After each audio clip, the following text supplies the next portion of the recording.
Right, and we are live. BPE is live. I just want to make sure sound and all that stuff works. And there we go. Sound is working. All right. All right. Video is working. Good to go. So I'm gonna wait for a little bit, a few minutes. Let people roll in. Let all that stuff happen, and I'll just go over kind of what we're going to talk about. It's going to be an interesting one. And since I had planned this and when I was going to do it and all that type of stuff, like so many other things in the world have happened. So we'll see what we can discuss, see where the chat goes and all that. But there are some points I want to touch on. So I am going to talk about the Can-Am Canyon. I had another video come out about that, and talk about BRP and Can-Am and stuff like that. Then we're going to move on to like Nissan and the car manufacturers, like and motorcycles. Like it all seems like it's not relevant, but when you talk about it, it's really all kind of the same thing. All these companies, all these CEOs, like they're all running into the same problems because they're all trying to do the same thing in an economy with people that just don't care anymore. And that's what we're gonna get into. So it's gonna be interesting, and we're gonna kind of see how this chat, like I said, see how the chat pans out and all of that. But we'll start with Can-Am and motorcycles and stuff like that. Then we'll roll into the other stuff. So, and already ate, pounded the Mountain Dew, all that stuff. I've moved on to water because it's way too late for me to be pounding more Mountain Dew. But yeah, so what do we want to talk about? Talk about those Canyon videos. So yeah, I did another one just because I looked. It was like 3 months since right when they announced it, and like the whole new lineup and all that stuff. Looked at it, did the video on it, waited for some time, looked at some forums, saw some posts, things like that. Can-Am, of course, Can-Am's going to push it hard. I mean, I don't blame them at all for that. I mean, it's a new product. They spent a lot of money, R&D, and all that type of stuff on it. So yeah, you're going to market and push it and try to get sales. But so I'm like, all right, here's a good time for me to put out another video about the Canyon, reiterate some points that I had made before and some extra points that have come up since we've learned more about it and what Can-Am's trying to do and all that type of stuff. So they are backpedaling. They're definitely backpedaling. And I think they've realized that what they initially thought it was going to do, it's not. It's realistically, mechanically, it's just not going to do it. Like there's just certain trails and stuff. It's just not going to work. Sure, you can do those fire roads and stuff like that. Oh, camera didn't like that. Yeah, again, like I talked about in the other video, like the fire roads, dirt roads, stuff like that. It's just, but then again, you've got a lineup that can do that. So it's weird to me, and the decisions that they make. And I brought this up in one of the Facebook groups I'm in. I've seen this a few years coming with some of the decisions that they're making. I think they're going to eliminate the F3 line completely. Because the Canyon is built on the F3 frame, basically the same exact thing, like I said, with a body kit and all that stuff in the other videos. They stopped making a couple various models of the F3. I don't think there's a Sport F3 anymore. I think it's literally like the Limited and like some other weird like semi-touring version. But I've noticed little things every year, every lineup. I'm like, they're going to do it. They're going to get rid of the F3. So you're literally going to have just the RT. I maybe the Sea to Sky. I don't know if that survives, just because, which it should. Like, I know it's a bunch of money and it's the top of the line, all of that, but I'll go on a little tangent here. First of all, three-wheel motorcycles and spiders and stuff, perfect for touring. Even like the three-wheel Harleys, the RG3 freewheelers. You want to put on a ton of miles and you want to be comfortable and have a lot of baggage, three wheels is the way to go. That's one of the things that they are perfectly capable of doing. One of the greatest pros that I tell people for that.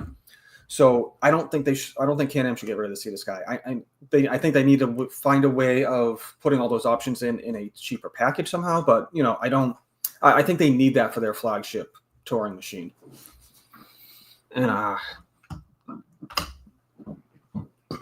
but this Canyon doesn't. I don't see where it fits realistically with the lineup that you already have. That's the issue. Like, and I know Jody, Purple on 3, she went everywhere, all across up to Alaska and stuff on her F3. She did mention there were a few roads on the F3 that were a little sketchy. She did it, but in her opinion, the Canyon would have been a little bit easier with the height difference and stuff. I get that. But again, that could have been a kit for a regular F3. You could have come up with an off-road adventure kit for a regular F3. Be like, here's your suspension, here's your tires, here's your setup, here's your kit. I don't know, a few grand, whatever, how it pans out. There you go. Like, such a much more cheaper, more effective option than coming out with an entirely new model that you're marketing towards just doing this. To me, it doesn't make sense. And that's where the leadership of Can-Am On-Road comes in. It's like, it's hard to see where the direction is. Like, they have the Riker, and they're like, all right, here's your Riker. Literally, since day one, has had the same issues. And a lot of us have been saying this. Done nothing with it. They're not going to do anything with it. It'll probably die off too. They're going to get rid of the F3. So you're going to have the Canyon and RTs. That's it. Like, and it's not like these Can-Am community is not vocal. We are vocal. We are very vocal. And it's not just me. It's not just vloggers or ambassadors, Facebook groups, forums, and they just don't care. Like, I would love to see the sales numbers on the Canyon and like for the first year. And that's the honeymoon phase. People are like, oh, it's new, it's whatever. You're probably not realistically going to see how it's doing until like year 2 or 3, unless it absolutely bombs. Like, unless it bombs in the first year and they're like, oh crap, we only sold a couple hundred maybe. I don't know what their benchmark is for how many sales they think they can make in the first year to make this. I want to say break even, but not break even, to make worthwhile, because you plan this out for years when you start a business. You're like, we need to sell so many each year for so many years, and then you're set. But I don't know. I don't see it. Especially, like I said, with all the people asking for other things, fix the Rikers, fix the issue with the spiders. Give us more goddamn power. Like, it's just things like that. And you look at it and you see the marketing and you see the CEO make these types of decisions, and you're like, okay, whatever. And now I'm going to get into really just the bad business part of it. It's like, and they have directly commented back to me on this. They still want to blame COVID. They still want to blame supply chain issues and stuff like that on why their prices keep going up every single year. Well, why does your CEO bonus keep going up every single year? Why does he keep making money? Why does upper management keep making money over money over money every single year? But you guys can't keep the costs of that. Like, it doesn't make sense. And it's not just Canada. It's every company does that. Every CEO will get a absolutely ridiculous bonus every single year. None of the other employees will. And prices will still go up, and it's crazy. It makes absolutely no sense. Well, I mean, it makes sense for the CEO, because of course they want to buy another yacht that they'll ride once a year, and they'll just sit there for 364 days. But, and a lot of these manufacturers, and that's what I'm going to focus on more here, is they're running into that. They're running into the price creep, and they're running to a very top-heavy salaries of their companies, and it's tanking them, especially in this economy. People don't have the money to spend on the things, on the price increases, so they're not. And unfortunately, motorcycles and things like that, things that aren't bare necessities, that are just like toys and just extras and things like that, and people who already have money will buy them. Well, now you're alienating people that aren't in that situation. Like, they don't have the money for this stuff, and they're voicing their opinions with their wallets. They're like, nope, we're not going to do it. Like, we're not going to spend money on it. And this is where we are. Look at KTM. We'll talk about KTM for a minute. They are 12 to 16 months away from completely closing shop. And this is a company that has a full-scale MotoGP team, funded, sponsored, all that stuff. And they're going to go out of business. That is crazy. And that's I watched a video the other day. I'm sorry, I honestly forget who said it, and I've been watching racing for a long time, since I was a kid. If you can remember the race on Sunday, buy on Monday mentality. So these manufacturers would make race teams. And they're like, we're going to sponsor the race teams. We're going to put our cars out there racing. So people will see them win, and they'll buy them on Monday. That doesn't happen anymore. And I think, I don't want to say down, like, MotoGP was kind of like the last ones to really do that. The motorcycle racing, like, hey, here's Yamaha, Honda, all the brands are like, hey, buy our bikes, stuff like that. But KTM kind of fell into that trap, and they just kept coming out with stuff. And then they fell into the BMW trap of like, we're going to put things behind a paywall. Options behind a paywall. Oh, you want electronics? You want this? You want that? Oh, now it's going to cost extra money, even though you already spent this much money on this model that should already have this function. It's crazy.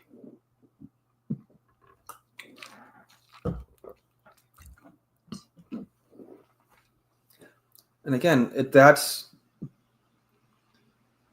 the direction, and it starts at the top. Like, it starts at the top. If you're a CEO and people are coming to you with ideas and you're not vetting those ideas and being like, you know what, that's probably a bad idea, but thank you for at least bringing it to me. We're not going to go in that direction. It sounds like a lot of these CEOs are just like, okay, whatever. As long as I get my bonus, let's go. That's, man, I don't get it. I'm going to look something up real quick. I'm going to look up, because I don't know if he's still there. KTM. Did he actually step down? No, they announced a restructuring plan, but I don't think he actually stepped down yet. Self-administering. Well, yeah, so it's a Europe. So it's a little bit different because it's in Europe, the way that they do things. But no, he did not step down. But I don't think they've announced numbers or anything like that. Yeah, so they're like literally officially like we're in bankruptcy and all that stuff. I can't find his. That they haven't announced his numbers. That might be a European thing where they're not going to announce CEO bonuses and things like that. But yeah, man, they're in trouble. God, like car companies, like all this type of stuff, like they're literally all in the same boat at this point. Nissan's going to go under. I think Nissan's got, I think they said 18 to 24 months. And just recently, oh God, I got to look it up now because this covers a lot of ground. So, come on, keyboard, do something. That's not what now my keyboard does not want to work as soon as I want to look something up for you guys.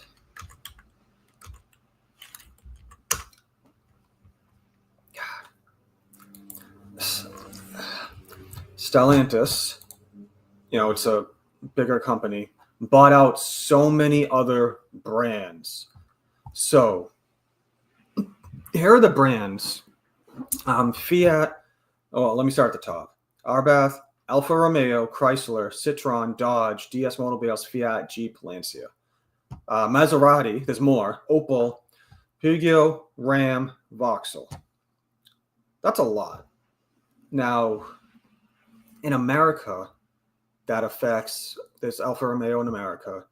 You got Chrysler, Dodge, Fiat, Jeep, Maserati, Ram, Dodge Rams and stuff like that. Like, that's crazy. So they're all of them. And now Nissan, doesn't even include Nissan. Like, Nissan's a whole, they're in trouble on their own. Now Stellantis is in trouble on their own. And you could go down the list of these brands' problems. Each and every one of them have their own issues. And then that's compounded by the fact that they're owned by a higher company. And this CEO of Stellantis, he stepped down. And he was like, good luck. Oh, man.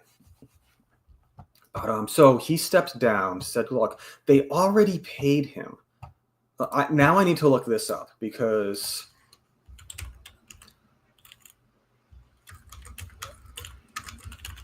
I was looking at this earlier today. This keyboard. If someone wants to gift me a new keyboard, please, because apparently my keyboard doesn't work. He laughed, didn't he? Yes. Okay, so he did. He literally abruptly resigned as soon as they announced all of this. He has already been paid with. So he signed a deal, went on for a little bit, then all these troubles started happening. Now he abruptly resigned, yet they had already paid him $39 million. Let that sink in.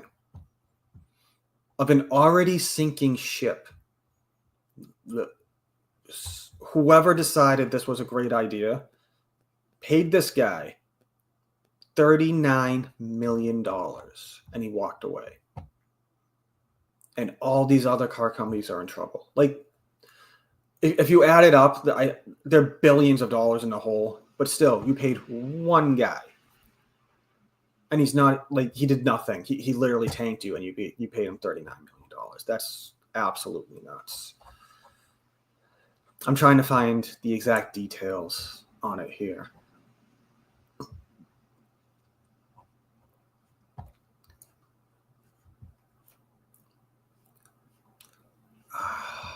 See, here's the thing. Like, I've noticed that some of this information is backpedaling because they don't want the numbers out there, but it's like, dude, we already know. Like, you guys are in trouble.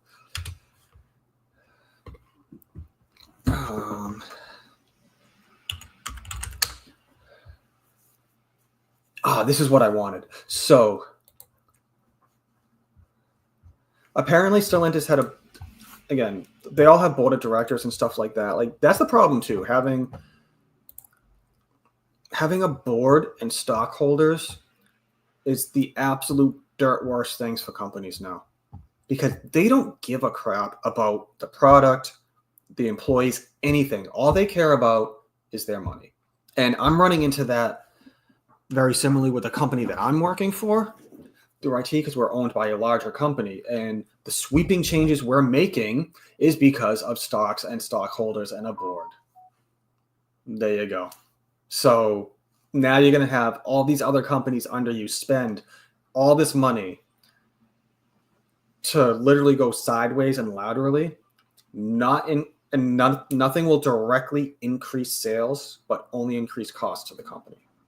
That's how you get into trouble. And I'm kind of going off on a tangent here, but in my personal situation, I have already predicted that one company in North America is going to go under or need to be saved. They're going to be on the brink and they're going to go under, but that's a whole nother personal topic that I'm not really going to get into. But yeah, this Stellantis thing.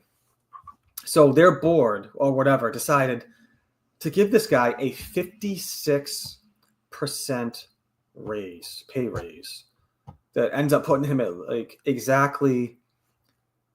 So it ends up being 36 million euros.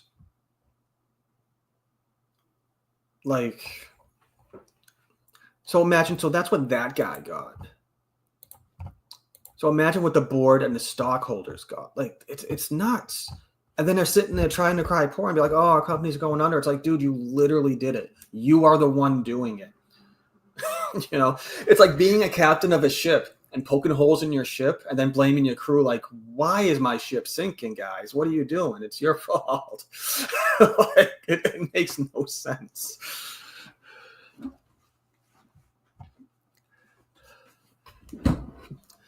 So, yeah, exactly. Like, that's all they care about. They don't care about the actual They cared more about short-term money in their pockets. No one was looking long-term of like, how is this going to affect us? And this is where you're at. And it's the bigger the machine, the longer it takes to fall apart. So, I mean, this was coming for years, and that's why they're billions of dollars in the hole. But it took this long for them to really reach this point and be like, okay, now we can't do anything. And the fact that the guy immediately jumped ship, that tells you how bad it is. Like, he didn't even ride out. I think his whatever thing was up in like 2026 or something like that. Again, some of those details are sketchy, or you don't even know if they're right or not. But no, he was just like, nope, I got my money, I'm gone. But yeah, but one of the biggest issues that I saw was Jeep. Jeep is in huge trouble, and that's at least $1 billion of that money that the entire group is just Jeep. And again, it always starts at the top and trickles down, but Jeep quality has been down for years. Like, it's a joke now. And the prices that they're charging for Jeeps is criminal. Absolutely criminal. There's no way a $15,000 Jeep should cost you $60,000 to $65,000. That's what they're doing, and no one's buying them. They're like, nope, we're done. So they've got all these Jeeps on the line. It's the same thing with pickup trucks, like all this stuff. They tried to dealer markups are killing like the actual brand. And you got all these things sitting on the lots. Nobody has any money to spend on these. Or they're getting smart now and being like, no, I'm not going to buy them. We're going to go buy something older. I noticed this the other day when I was driving around. I'm seeing a lot of older pickup trucks around, like a lot, like 15, 20-year-old trucks. And I'm like, that makes sense because no one can afford a $100,000 pickup truck. So, and I hate to see people like the hardworking people at the bottom lose their jobs because all of these just, they're incompetent. They're incompetent CEOs. They're incompetent stockholders. Like, they're literally complete fucking morons running these companies. Because if they were smart, you wouldn't be billions of dollars in the hole and you guys wouldn't be going bankrupt. I said what I said. Like, it is what it is. But, yeah.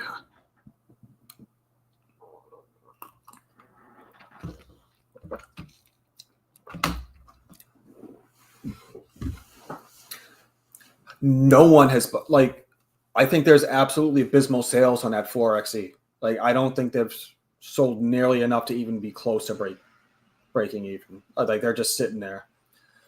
That was and that came from the top of Stellantis. They wanted to go all in on electric, which is another reason why they've lost so much money. Because one, in America, no one's buying electric anymore. Like, everyone's done a full turn on it. People are starting to try to scramble to get hybrids back going and stuff like that, and the gas powered thing. Like, it's an absolute mess with the whole electric thing, and that's a whole other thing. Like, it was never going to work in the time frame that the government was trying to push all that stuff, and it has its place, like certain electric type vehicles and stuff like that, like in city short range driving, stuff like that. But hybrids is the way to go. Like, if you really want to do it and you want to cut down on that stuff, do hybrids that have some sort of kinetic energy recovery. That's how you do it. Because even still, with those hybrids, you're not really carving the carbon footprint. You still got to make the batteries. You still got to do the stuff to make that electrical stuff work. And then you still got to power that. So it just doesn't make any sense.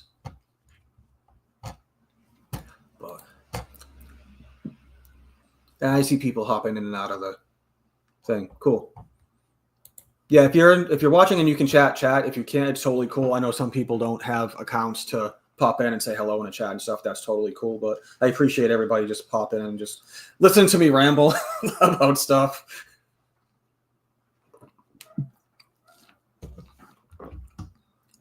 But yeah, coming from just growing up with cars and bikes and stuff, like, it's sad to see that. Like, and I saw, I don't know how long ago it was, but I remember Jeremy Clarkson from Top Gear over in United Kingdom.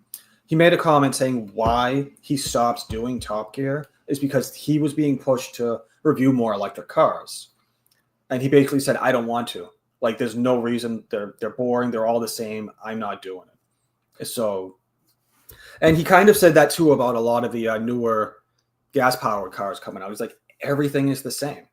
Nothing like you look at cars and if there was no actual badge on them, you would have no idea who made that car. You would have no idea what it is. But you go back to like the 70s, 80s, 90s, like you could look at a car and be like, hey, that's a Pontiac, that's a Nissan. Like these cars had personalities, they were all different, and they gave you a reason to buy them. Now, it does. I mean, for me, I bought my Chevy Cruze because it was the cheapest thing I could buy that made sense for me at the time. That was it. Like literally everything's the same. Everything's the same. If I had a chance, I would go back and buy like an '05 Cavalier or something like that, like something older that had like, some sort of personality. Hey, Technic Rides, what's up? Yeah. Yeah, I just saw, I don't know how long ago that was, but I just saw that come up too with all this I think a lot of some of these older videos are popping up now that the car industry is in huge trouble again. So, but yeah, Tesla's in trouble too. Like, again, the thing with Tesla is it's part with Elon Musk and the amount of funding he can drop into that. So that's a huge machine, and he's going to decide whether or not that fails. Because he's probably the one person that could just keep pumping money into it and make it work. But I think with the almost like revolution on electric cars where people are just like, nope, we're not buying them. I think he's smart enough to see that and be like, no, he'll probably pull back. He's not going to, I don't think he's going to disband Tesla. I think he'll pull back production and still have stuff. But I don't think he's going to push as hard as if he was. Again, he's got a bigger pulse on what's going on in the industry, but I don't see Tesla growing. I see him scaling that back and just make at least probably trying to break even with that. He's got space. Like he's got so many other things going on, but that, and I don't want to get into the whole political side of it, but he's a billionaire CEO. So I think there's a list out there. You guys know what I'm saying. I'm not a McSnitch, so. So I didn't want to get that part into the thing. I wanted to talk about companies going under, not the actual CEOs. But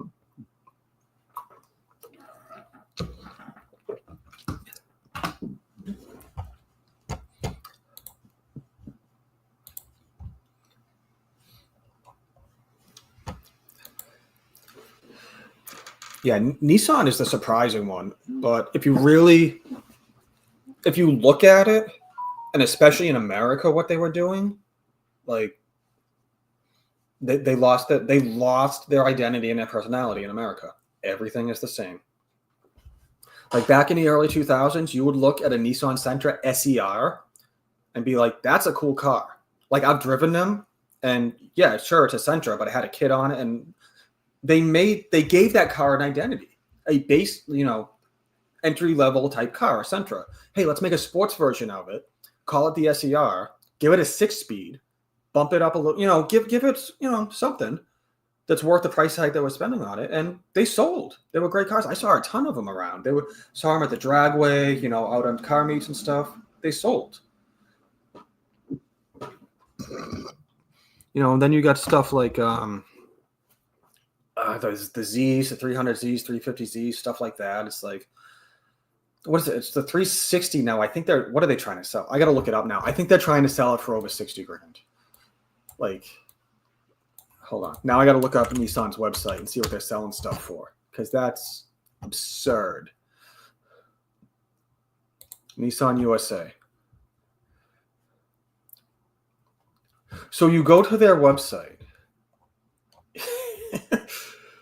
Oh, cross. Look how boring this is. I'm going to have to share this screen for a second. This is... Can I share a screen? Where can I share it? I'm going to share this. Let me see if that shows up. So when you go to their splash screen, the first thing that comes up is crossover and SUVs. Like, this is what they're selling. The Kick, like,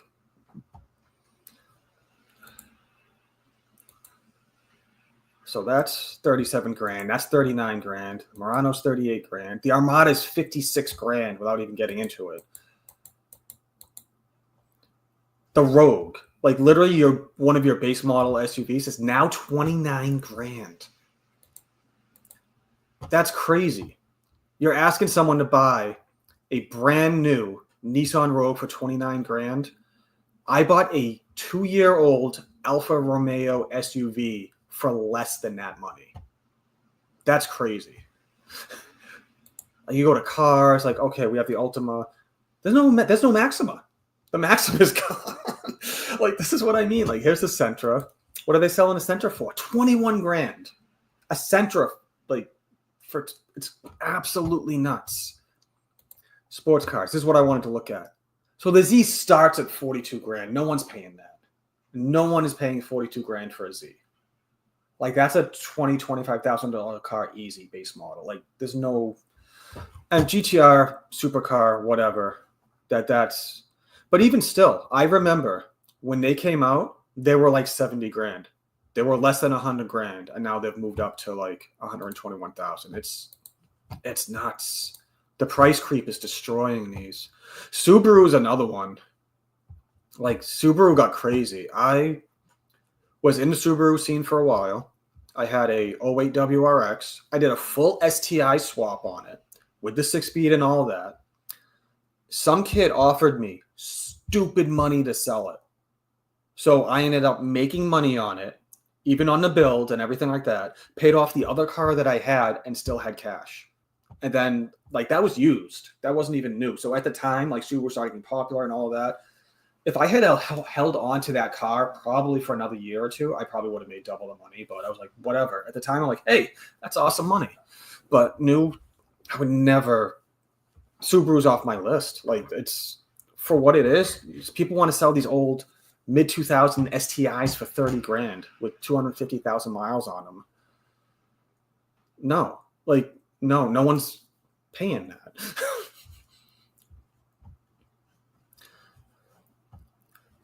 Yeah, Nissan's CVT issues were because they didn't actually fix the mechanical problem, but they kept warrantying these transmissions and therefore eating that cost, but never going back and redesigning them and be like, why do they keep breaking? They just keep having the same issues over and over again. And part of it is, like, I've owned a few Nissans, the CVTs, a couple Rogues and stuff like that. I'm a car guy. I know maintenance. I know how to treat stuff. So I never actually had a problem. The problem became with the basic general public not knowing how to deal with the CVT. They beat on the cars. They don't maintain them. And the transmissions couldn't handle it. It needs to be maintained. It needs to be babied and maintained and treated nicely. It's so with the general public, the things just blew up. No, speaking of blowing up, my phone's blowing up. But yeah, it's not lifetime fluid. Like, I did fluid changes in those. Like, that's, you have to. Like, you can't listen to the dealer at all. That's why they exploded. But yeah, the STIs were quick.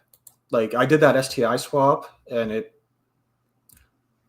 I dynoed at the wheels 280 horsepower and 320 torque on that WRX with the STI swap. Hey, Mr. G, what's up? What's going on? Thanks for swinging by for a little bit.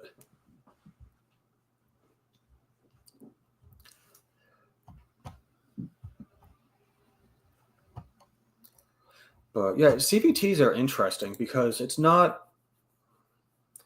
I think Nissan, I could be wrong, were the first ones to actually mass produce one and throw it in production cars. Like, they switched out all of their automatic transmissions to CVTs. Chevy did a couple. My old Sonic, my 2016, it was an automatic 6-gear regular transmission. I think my Cruise is still an automatic 6-gear transmission, but they have a couple vehicles that are CVTs, but I think Nissan went all in. They were just like, yep, here you go. Here's CVTs. Blow them up.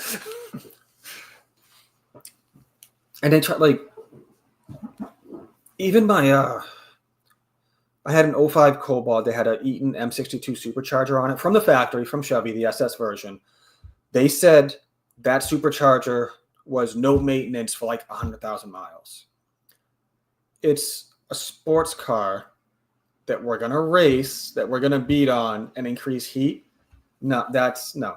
You're doing maintenance on that. Like, that's the problem is, and Can-Am runs into this too, and some motorcycle manufacturers, they'll do their tests in controlled environments and be like, oh, it's fine. It's fine for like regular use or whatever, like the Canyon. And it's like, no, real world doesn't work like that. Like even in IT, like working through Microsoft and their tests and everything, like it's fine to do your controlled tests and seeing how things work. You've got to real world stuff. You've got to R&D another 6 months at least in the real world and be like, is it holding up? Does it work? Does the average person who doesn't know anything about this, are they going to break it? And again, it costs more money in R&D, but it could save you money in the long run over years, like in Nissan's case of these CVT issues. Oh, the Malibus have CVTs? It's a 24 though. Yeah, my Cruise is a 17. And my Sonic was a 16. So I wonder, as they got newer and changed the body styles, they might have thrown newer transmissions into them. But see, that's the thing. You don't hear a bad thing about Chevy CVTs. So, you know, it's the Nissan CVTs that have the reputation, which rightfully so, they do actually blow up. It's not like an internet meme thing. Like they have a legitimate issue.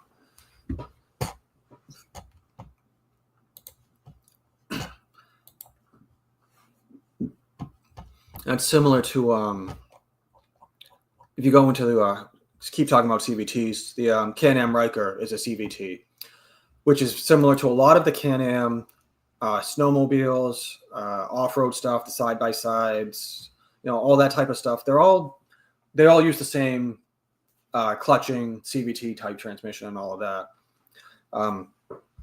The issue with those is heat, which seems to be a general issue with CVTs in general. And just the belt that they use doesn't hold up under extreme conditions. And I noticed, I did more digging on the Ryker and the airflow and the heat, you know, how that whole thing works. I took the whole thing apart, like I piece by piece, and put it back together. So the clutch that goes on the bottom, the primary clutch, has fins on the back of it that rotate and push air in and out constantly. Like that's the part that's constantly spinning. So even when you're stopped, that part spins, and when you go to engage the throttle, then it catches the clutch with the belt, and then it starts moving. So it's constantly moving air in and out. So that intake on the side, yes, it's always on, like 100%, because that clutch is always moving and sucking air in, and then there's an air intake on the way out. But that's it. Like it's not, I'm trying to find the right word. It's not like force fed. You know what I mean? Like there's nothing actually physically sucking the air in. I think that's where we're running into problems with heat. And again, clutch kits and all that stuff, increasing power. I get it. It's not factory, but whatever. But there's got to be a way to be able to increase the cooling in that Ryker to be able to make these valuable. Because it's already at its limits pretty much when it's coming out of the factory. You can, like how I have my Ryker now, you can't, I wouldn't do any more to it. Like even I wouldn't do a cam. I wouldn't do anything else because you're already pushing that CVT past its limits. Which it's funny, even with cars, it always seems to be the transmission. It's actually the bottleneck breaking point.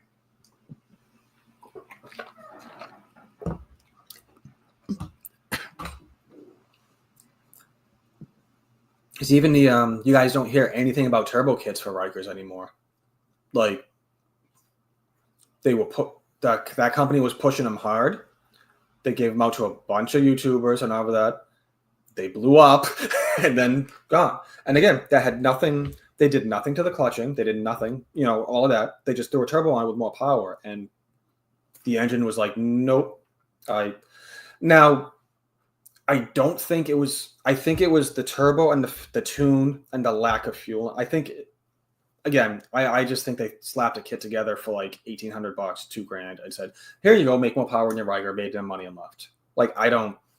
It was shady as hell. Like, I looked at it and I was like, nope, I'm not buying that kit. So that's kind of totally different. Can-Am does have turbo versions of that engine, so it works. The one thing you don't, I hear a lot of the off-road guys breaking belts and having clutch issues. I don't hear snowmobile guys have issues, again, because they're in freezing temperatures and it's an open clutch area. I think it depends on the model, but I think so they get more of the cold airflow. Those snowmobiles are running 180 horsepower, like literally the same engine, the Ace 900 that's in the Riker. There's the Turbo R, I think it is, makes like 160 to 180, something around there, horsepower.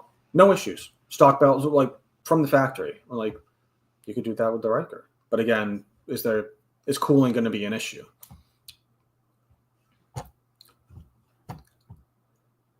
Yeah, so the interesting thing with the transmissions on the F3s and the RTs and even the older spiders like the RSs and the GSs, so they are all manual transmissions. So what they're doing is they're throwing a shift kit with some electronics on it to make it semi-automatic. So it's not a true auto, semi-auto type thing. Which, again, I'll give Can-Am credit. It's an awesome system. Like, for a quick shifter and stuff like that with clutchless and all that, when it works great. But I don't know how they would have to source a different transmission to make it fully automatic, or I don't know. Like, how do you? You'd have to mess around with the electronics more and have to have a forward revert. Like, it would. I think. Would it be worth looking into? Probably, but I don't know. Or you go the CVT shaft drive route on like the rest of the lineup and take the belts out of the equation. Again, now it costs money, but which they probably should have done with the Canyon, honestly. Like, that should be shaft drive. Like, you can't take it off road and have a belt. Like, it's just not going to work. But off road, having the torque of a CVT probably would have been more effective, because again, the ATVs, all those off road stuff, they're all CVTs from Can-Am.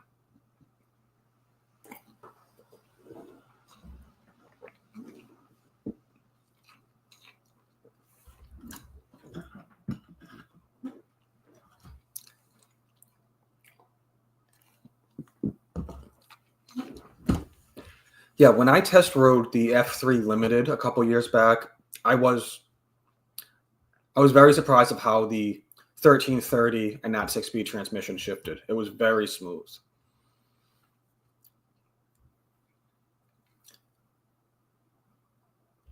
Thanks, Mr. G, for stopping by. I appreciate it. And I am planning on VAM 25, so I got some stuff together, but I am going to be doing my road trip, so I'll be seeing you soon. But yeah, and the thing about the F3s is it does need more power. It definitely does. There's no question about that. But what I've seen personally and talked to people, they're not revving them out.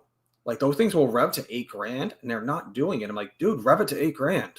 Bang those gears out. Like, you'll get more out of it as it is, and maybe that'll be the power that you're looking for, or if not, just tune it. I mean, tuned, they're beasts.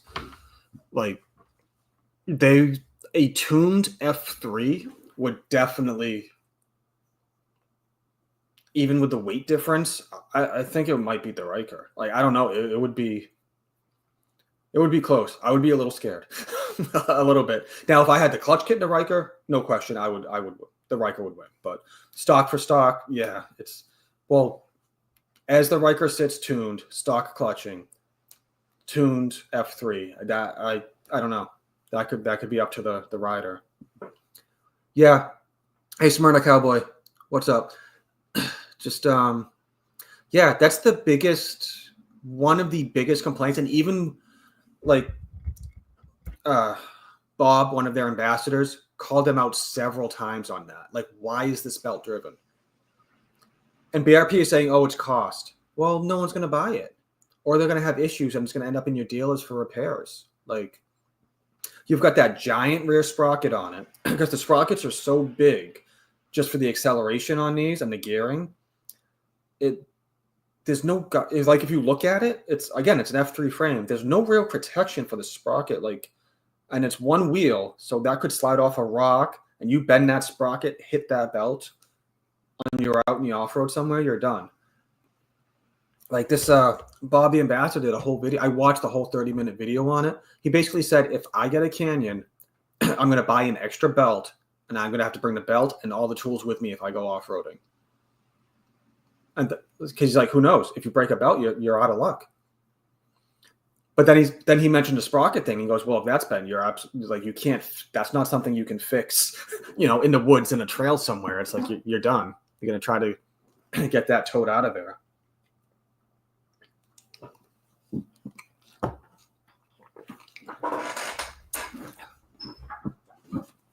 Yeah, I think the Canyon is going to go the route of the Harley Pan Am. People are going to like it, they're going to buy it, but they're not going to use it for what it's marketed for. So,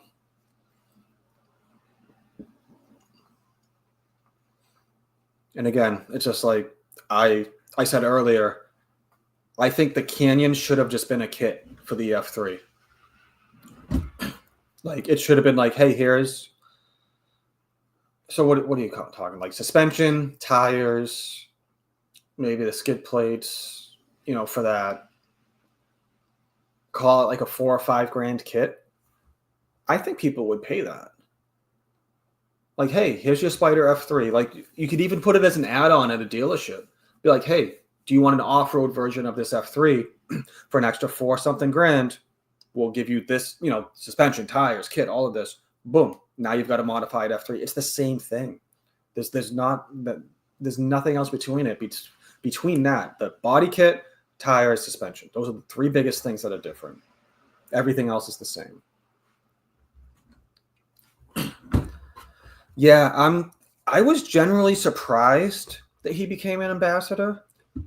Only because he's honest. He's very honest, which you need, and I like that about him. That he has no problem calling them out on stuff. But he does it in a much, I wanted to say the term nicer way than me. I'm definitely more blunt and vocal about it. But I would be interested if they signed him back on for next year. Because he has been the only ambassador that's been pretty vocal at actually pointing out the flaws in Can-Am's products. I honestly, I have no personal problem with any of the ambassadors. Rolling on 3 is awesome. Like Riker Rides, like Beth. I don't have a problem with them. I felt bad for them at the launch because there was no changes. Like initially, like it wasn't this. It was like the year before. One of the years. Every year there's no change, but it wasn't the Canyon. It was the year before. And it was just like, hey, it's the Riker. Here's some panels. It's like, okay. And like they're going live and they're showing these things and people are in chat like, oh, what's changed with the Riker? What do they do? What's new? And the guy's like, panels. And like then trying to talk about something else. It's like, dude, I feel bad. Like he's supposed to be excited and he's supposed to be like, hey, here's some new stuff and things like that. It's like, no, if you have nothing to talk about to these people, and that kills potential sales. Like the morale will go down, be like, oh, they didn't change anything. So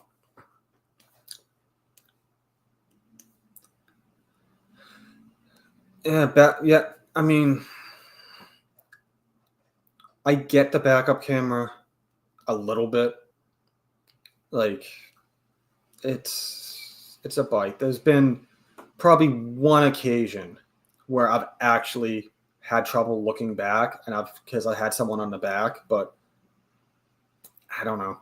Off-roading, maybe. Like, just trying to see, I don't want to go into that ditch. Like, I see it being very situational. The tires, I question, because they're kind of like the Riker Rally. They're different off-road tires from tread and stuff like that.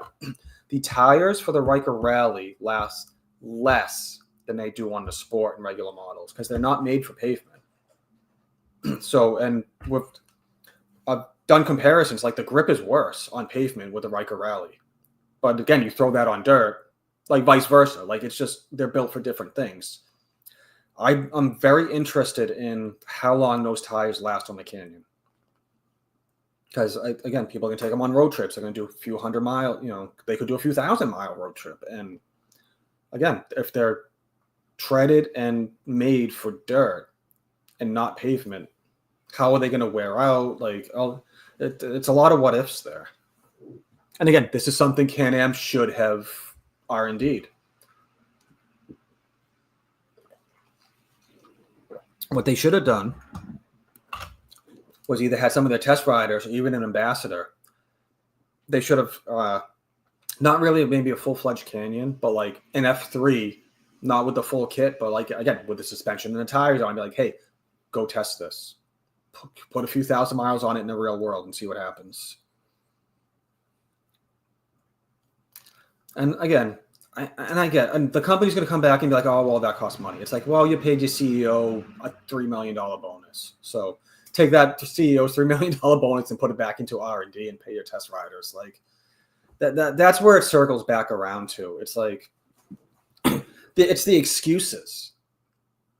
Like supply chains. Oh, it's this. Oh, it's that. Oh, it's cheaper to do belt drive on a Canyon than shaft drive. I'm like, then if it's cheap, then again, why did your stockholders make $1 million? Why did your CEO get a 30% bonus for you a year? Like, those are the questions we have.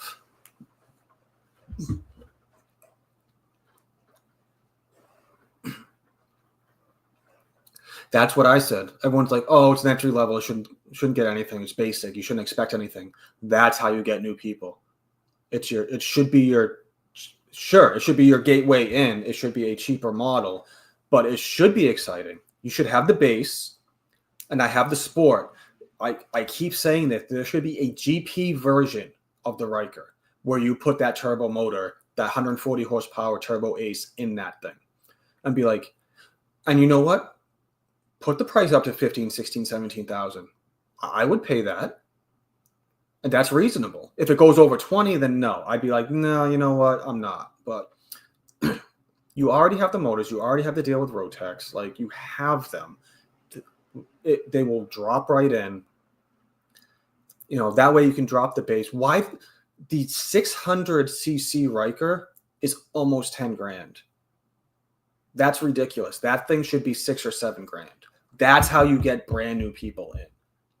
They will buy that 600cc Riker, and they'll have fun on it for maybe like a year or two and be like, oh, now I want to upgrade. Now I want to get the 900. Now I want to do this. Get people going. And every brand should have that. Every brand should have, like Honda, like the Groms, the Monkeys, the little stuff, the Navi. If I had a spot for a Navi, I would buy one. It's $1,800. I will commute to work for like 3 weeks on that thing on a tank of gas. Like, that's perfect. I just don't have the space for it. What's up, Corey? What's going on? I'm going to need more water.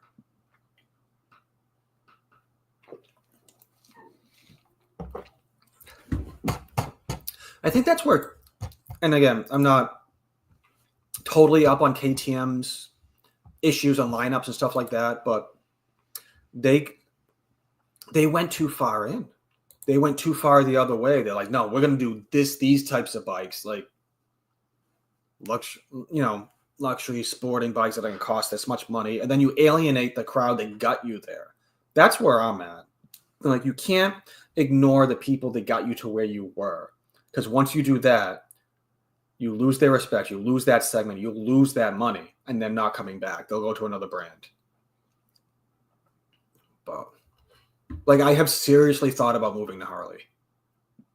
Like, and I still think about it sometimes, just because the way Can-Am's doing their stuff, but I'm like, I'll ride this Riker out.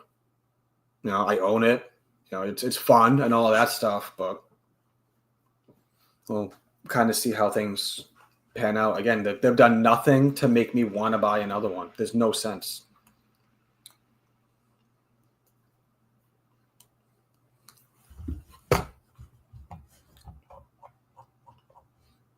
Like even cars, like cars aren't exciting. Like again, with Nissan's problem, they're all the same. Like, and they're just stupid money. The used market is stupid money. It's just you can't even go and get second car as a toy, project car. Like all that stuff is done.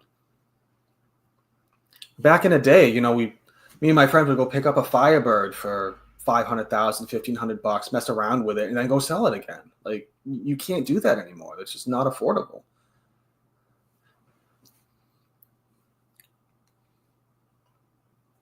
They're selling frames of cars for like $2,000. You get nothing.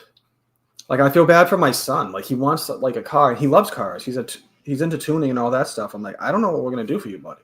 Like, luckily I think I know people where I think I can help him out and get him something decent that would not gonna need a ton of work. But yeah, it's just not the same. Like the price creep on everything is just bad, and it's a lot of it's the dealer's fault too. It's not totally. I mean, it is kind of on the brand, and I've said this to Can-Am too, where they're like, "Oh, well, some of the dealers are franchises and they're not a direct brand." I'm like, "Yeah, but they're selling your product. They're selling your product and they're representing your brand, so it is kind of on you." Like I mentioned with Can-Am dealers, like if a tech is bad, like if Can-Am dealership is bad, like where I bought my Riker from is terrible. Like I've given them bad reviews. I've told people not to go there.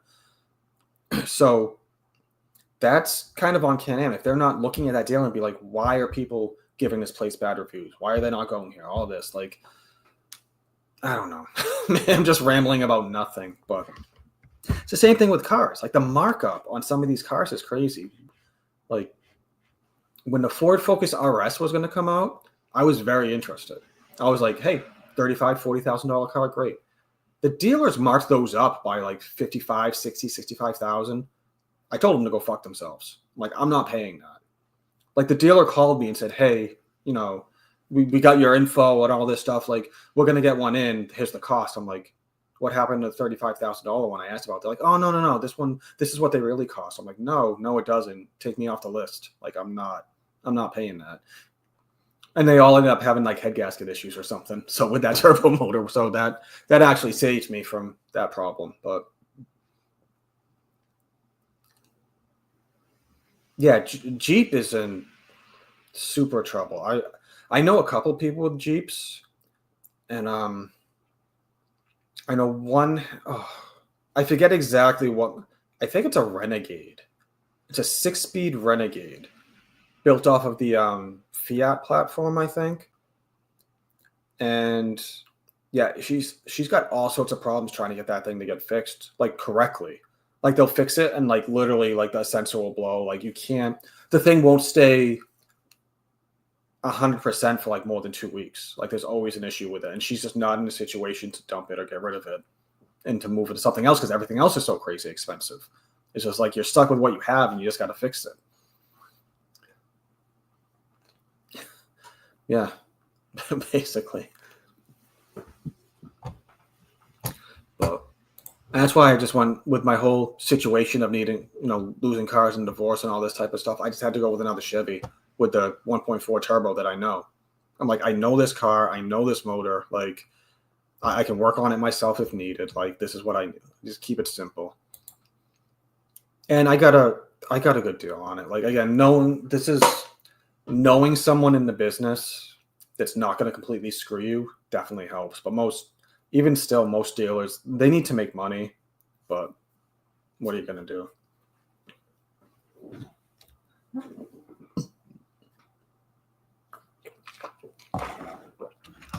Yeah, and right now, and actually, I mean, it's got plenty of space. The trunk is huge on that thing, which helps with the move and everything. So I actually do like the car. I do miss my Sonic. I just wish I didn't lose it the way that I did, but it is what it is. But yeah, it's just my commuter.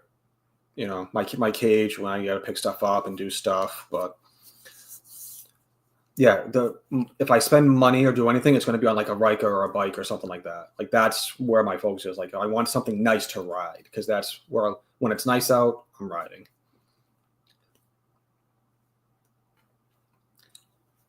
Dude, Camrys, like Toyota's got stupid expensive too. Like I like the Camry TRD version. I'm not paying the money for it though. Like it looks great and it's got power, but no, they price. I think they creep that up to like 40K now. Absolutely not. You're gonna drive a Toyota Camry that's costs as much as like an Audi or a BMW. No, like that's not. Once if you're not a luxury brand and your prices creep into a luxury exotic brand type price range, you're out of your own market. Like it's stupid. The owner will never get that money back. Like you have to go into that car knowing I am never selling this car because I'm never going to make the money back.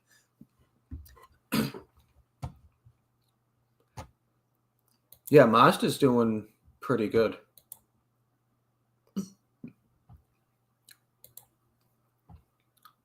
Mazda, I think, would make a killing if they came out with like an RX-9.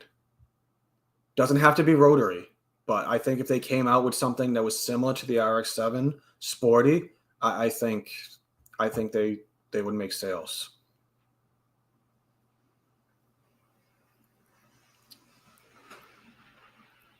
And I like the RX-8 too. I actually drove one of those, but I just wasn't at the time. I wasn't in a position to deal with a rotary motor and the maintenance and cost, but I liked it. It sadly that didn't sell as much as they thought it was going to sell, and I don't think people gave it a chance. Like again, when I test drove it and I liked it, but I just don't. I think most people looked at me like, oh, it's not an RX-7.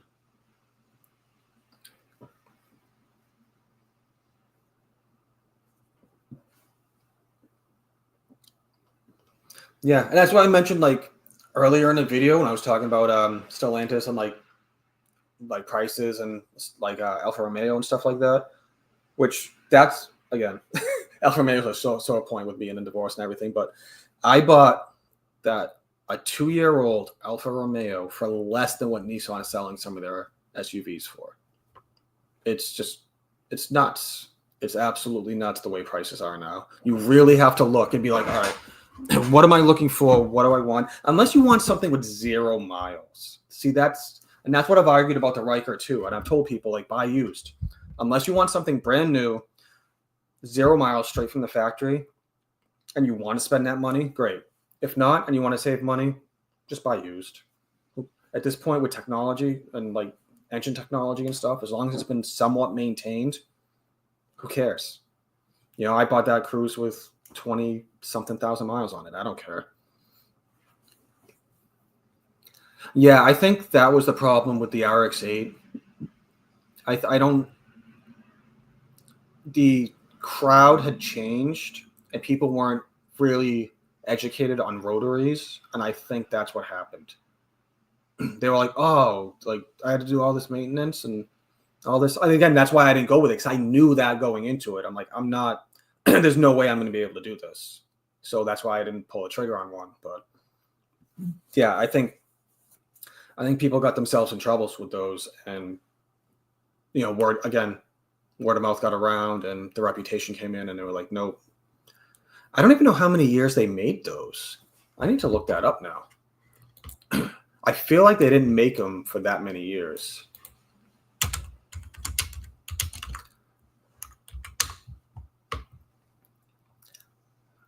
Let's see, Wikipedia.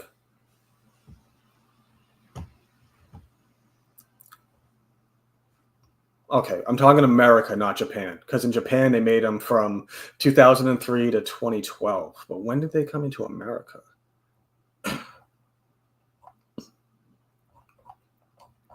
It looks like 2003 to 2000. Oh, not sold in North America. Oh, wait, hold on. Yeah, it looks like the first gen was 5 years, 03 to 08. That sounds about right. Yeah.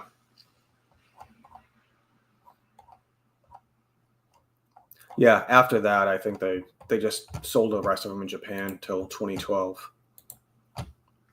which makes sense.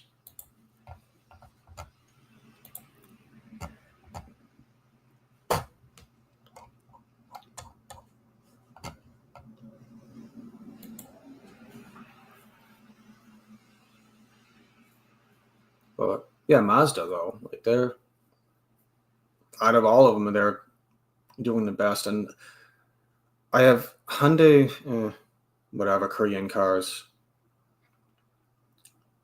No, then you got the Genesis and all that stuff. And Toyota's already axing the Supra, which is basically just a rebadged BMW. So I think the GTR. I think Nissan's actually stopping production on GTR too, which I think they have to. Like with all their troubles, I don't think they can afford to keep doing the GTR right now.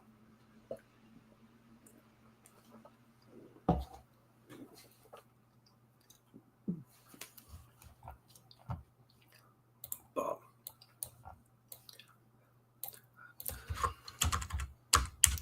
I want to look up Kawasaki for a minute because someone just sent me a message about. Let's see. All right. I'm going to share my screen again for this. Share screen. Kawasaki's website. Share. Send me that price tag. The Ninja H2R is $60,000. That's a trailer queen. That's a show bike. Like no one legitimately on the street is going to look at the price difference. The regular H2 is 32. The H2R is 60. You're either a professional rider who rides every weekend at a track with this, or that's just a show bike for that much money because you're not risking 60 grand on a bike in traffic. Like even, and I've seen H2s in person and I've seen them ride beautiful bikes, but that's crazy money. Like you look at the rest of them. Like what is, like even like this is reasonable. Ninja 1000, 13,000. I mean, I'm looking at it. I mean, a 650 for 8. I mean, maybe. I guess it depends on how you look at it. I'm looking at like the market now. Like I think those are reasonably priced. But yeah, no, he told me about the H2R. That's nuts. And I think Kawasaki knows that's one of those things where they know going into it. They're like, this isn't going to be a model we sell a ton of. So, that's not going to be where they make a bulk of their money. And I think KTM ran into the problem where they're like, oh, we're going to sell a ton of every bike, regardless of the cost or whatever. And no, that didn't translate very well.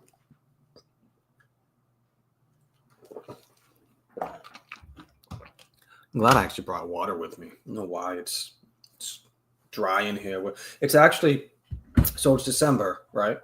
It's 60 degrees here in New England, in Massachusetts right now. And it's raining and like stupid winds out. Like the weather is just all getting to me at this point. But yeah, I'm going to look up Harley real quick. And see what they're selling stuff for. I want Harley USA. Again, come on, computer, do something.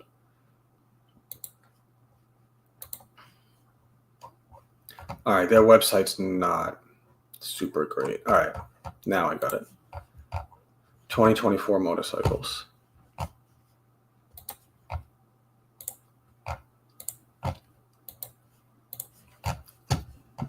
So yeah, so Grand, they got their different sections here. Grand Touring. So Road King starts at 24K. Ends at CVO. Well, CVO is a totally separate thing. Yeah, we know those are going to cost. Yeah, all the CVO versions are over 40 grand. That is what it is. Road King, Street Glide, 25. Yeah, I mean, that is as almost as expected. I feel like 32.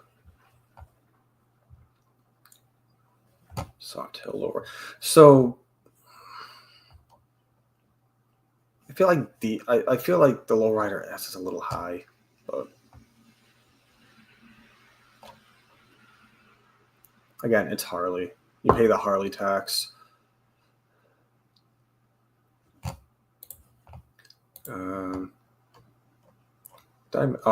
Trikes.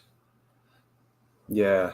See, if I were to switch to Harley, the Road Glide 3 is probably what I would go on, because I do like I like the look, but again, I need fairings, I need a windshield, because I'm going to be doing a lot of touring. And again, I fall into that range.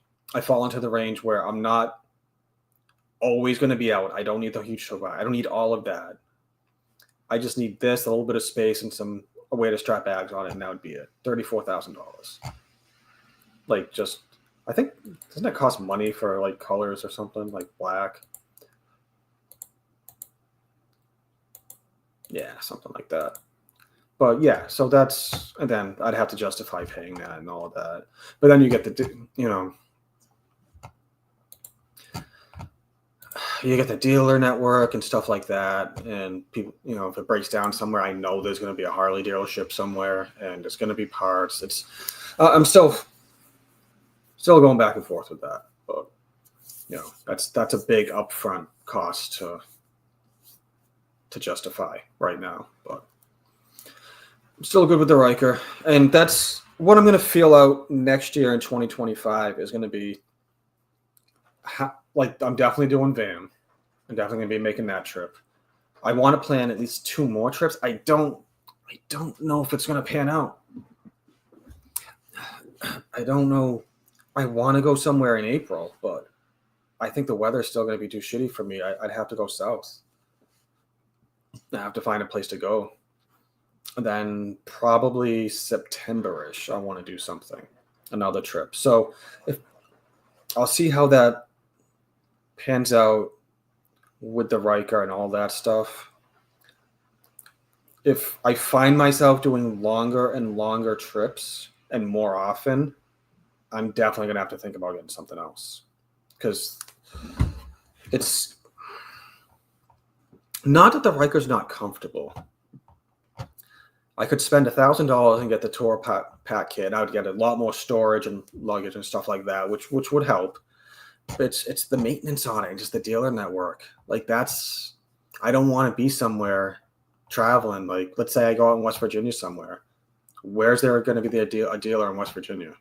Just because I know there's, or like if I end up in Kentucky, or if I go out to Sturgis, like stuff like that. Like, that's where I'm thinking. I'm like, all right, I know there's going to be a Harley dealership. And again, if you find a Can-Am dealership, is it going to be a good one? Is it going to be one that's shitty where a tech doesn't give a crap and he just had to learn to work on them because they have other bikes? I don't know. Like, that, and that CVT belt needs to be changed between 8 and 12,000 miles.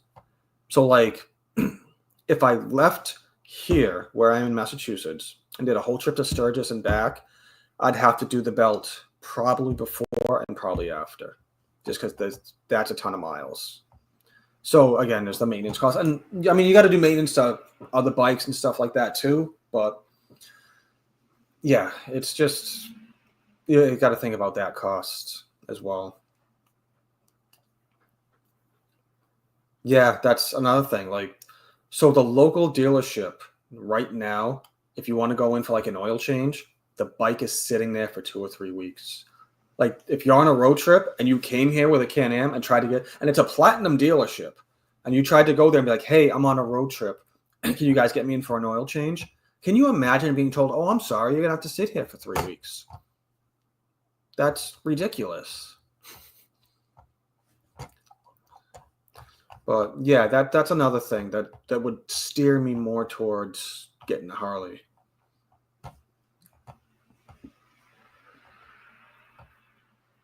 I think the other thing that I would have to mess around with, again, I haven't done a clutch or like hand stuff at all.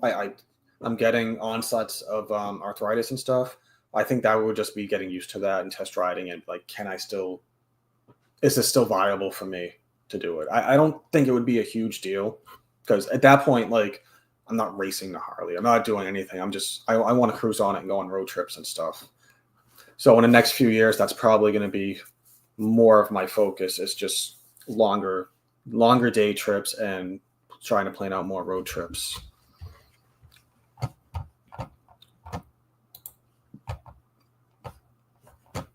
Oh, wow, it's already past. I didn't know how late it was already. I've been doing this for over an hour already.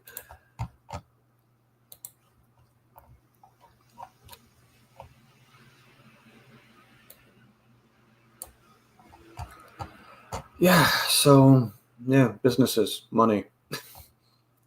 What are you going to do? Next 2 years are going to be interesting for a lot of things. Economies, car companies, and that's a crap load of jobs. Like, imagine how many people are going to lose their jobs when Nissan goes under. Like, it's not even like if, it's like when. Because even all the companies, even Jeep, Dodge, all that stuff, Chrysler, I think Chrysler only makes one car. Like, I honestly think they still only make the Pacifica, and that's it. I need to look that up.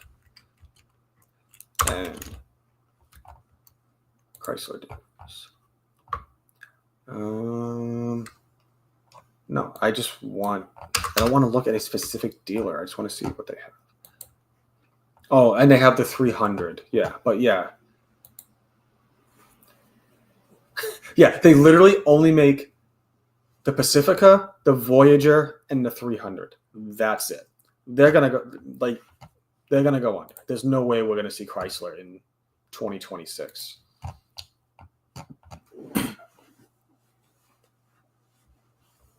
Yeah, Bob's is the only platinum dealership in Massachusetts. The next platinum one is way up in New Hampshire, and I don't think anyone else has one. I don't think Connecticut has a platinum dealer. Higgins is not, because Higgins just is a power sport, so they do a whole bunch of other stuff. But the problem, and I've said this before, and I don't know if it makes sense to anybody else, there is no specific Can-Am on-road dealers. Like Bob's, they do off-road, they do jet skis, they do snowmobiles. They're not staffed enough, and they don't have the space to do all of those things all at once. And I understand some of it's seasonal, but that's why these things sit, because they just don't have the time to get to everything. I think this, and I've tried it. Like, this area needs another garage for on-road stuff, and it's just, I think they would make a ton of money if they had the financials and capital to start it, but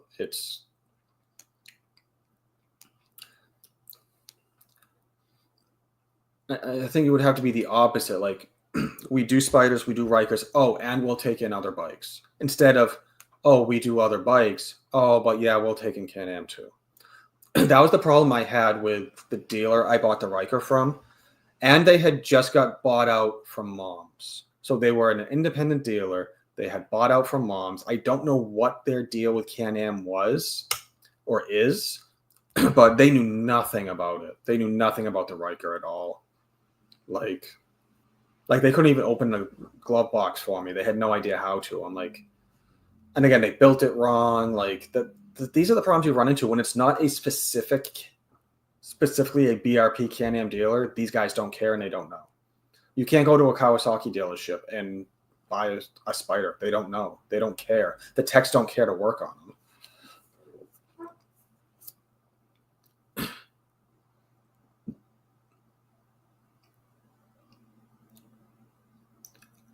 Yeah, Bob's I like him. Like, I don't want to sit here and say bad things, but they need to expand. Like, I don't know if he understands how much more money he could make by just expanding the on-road part. Even if it's not at that location, if he bought another somewhat local location and only did on-road and hired people just to do that, he would make money. He would not lose money on that whatsoever. And he could still sell on-road out of both locations. But if he had a garage specifically just for spiders and Rikers, he would make money. Yeah, the problem, that's the problem with moms. They don't care. They just want to tag the name on, and the owners just want to make the money from those dealers. That's it. They don't care what the dealers do. They don't care about the quality of service. They know if they take over everybody, you have to go there. That's the issue that the Polaris slingshot people are having. Mom's is the only place that'll work on them. They took over everybody else. I don't think there is a straight Polaris dealership that sells slingshots. There might be, but the ones I know is under the Mom's banner. So I don't know if there's a. I know there's a Polaris, but again, I don't know if that specific dealer sells slingshots or not. But they're running into the same problems, and they've been calling for a garage too, to have someone else open up that can work on their stuff. And it's weird because it's literally a car. It's the older ones had an old Chevy 4-cylinder in it, I think. The newer ones have a Polaris built motor in it that's not as great, but still it's a 4-cylinder car motor. Like it's nothing crazy. It's car tires, it's car suspension. Like it's not like you don't need anything super special for those things yet. I think the only thing you need is a special lift, but again, nothing crazy. So I don't know why they get shied away from every single shop.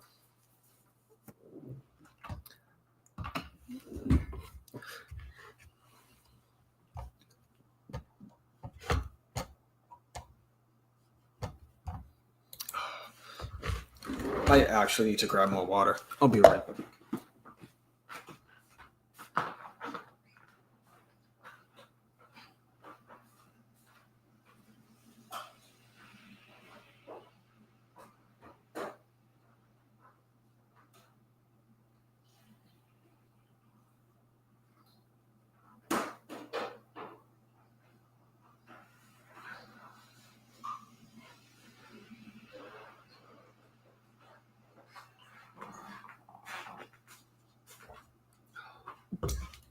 You guys talk amongst yourselves while I was gone.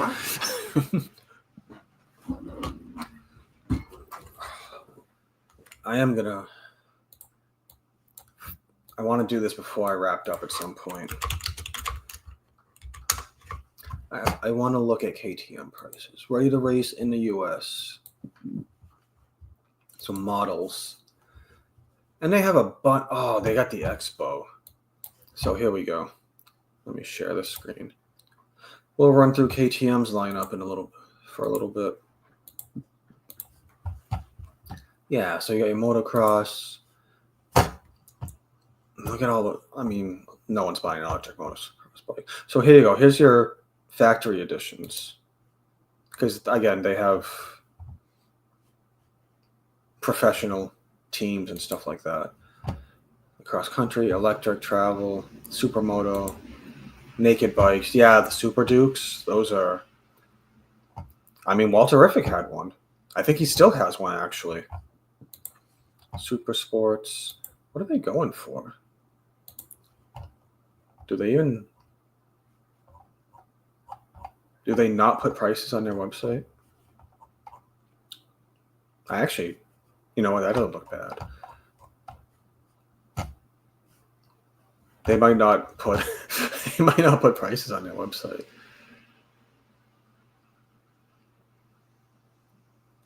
No, I cannot find. I'm probably gonna have to go somewhere else, not on their main site, to look at actual prices. But you guys forgot. I forgot about the Expos. I know they still made these, but I mean they're straight up race cars. So like.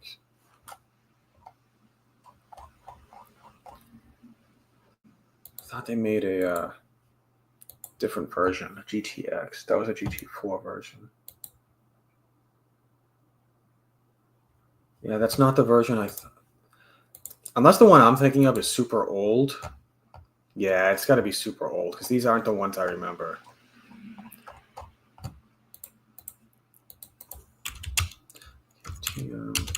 Motorcycle crisis.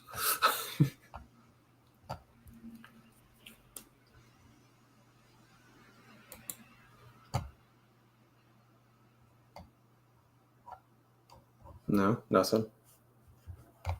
Just blank.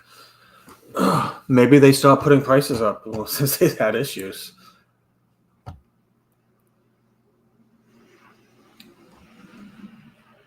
And you can look at used prices, but I used Super Duke for 20 grand.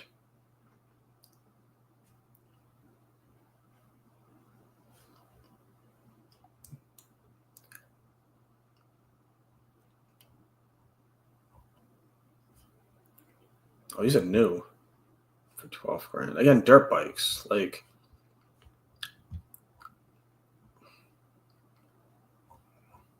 yeah. It's tough to get a kind of a read on that. But yeah, I don't see KTM might survive if they pull out of all their racing because they're funding a lot of money through their race teams. I mean, Nissan's doing it too. That's the thing. Like,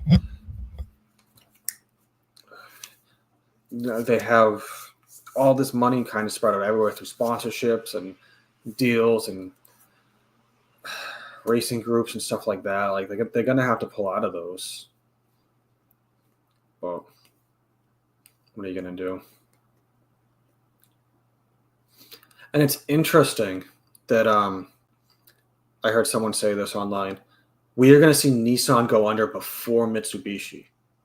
Mitsubishi is still hanging on. They're making like 2 cars, and that's it. But they're still hanging on. And the rebuttal to that was, well, Mitsubishi doesn't just sell cars. That brand sells a whole bunch of other stuff. Nissan only sells cars. You can't go in and buy a Mitsubishi piano. You know what I mean? Like Mitsubishi or like a lawnmower. Like they make other stuff. So they just downscaled their car business. Be like, oh, we're only going to make 2 cars, which is sad too because Mitsubishi made a ton of cool cars. Like the Eclipse is iconic. The Mitsubishi, the 3000 GT, the VR4 was a beast. What else did Mitsubishi make? Yeah, the Eclipse, the 3000 GT, the Gallants, the Rally Arts. Those are like those types of cars. Like you would look at those cars and be like, they were identifiable. Like that's an Eclipse. But yeah, just it's crazy times. And again, I hate seeing regular people lose their jobs, but I do not feel bad for these CEOs and their terrible decisions. And the problem is there's no accountability for it. Again, that guy, the Stellantis guy, got his 39 million and walked away. Like he has no accountability. No one's gonna go after him. He's got his money, and everything's gonna tank. And stockholders have their money, like they're already sold out. Like they did. There's no way there wasn't any sort of insider trading there. Like they know how to do it where they're not going to get caught. But it's so stupid at this point.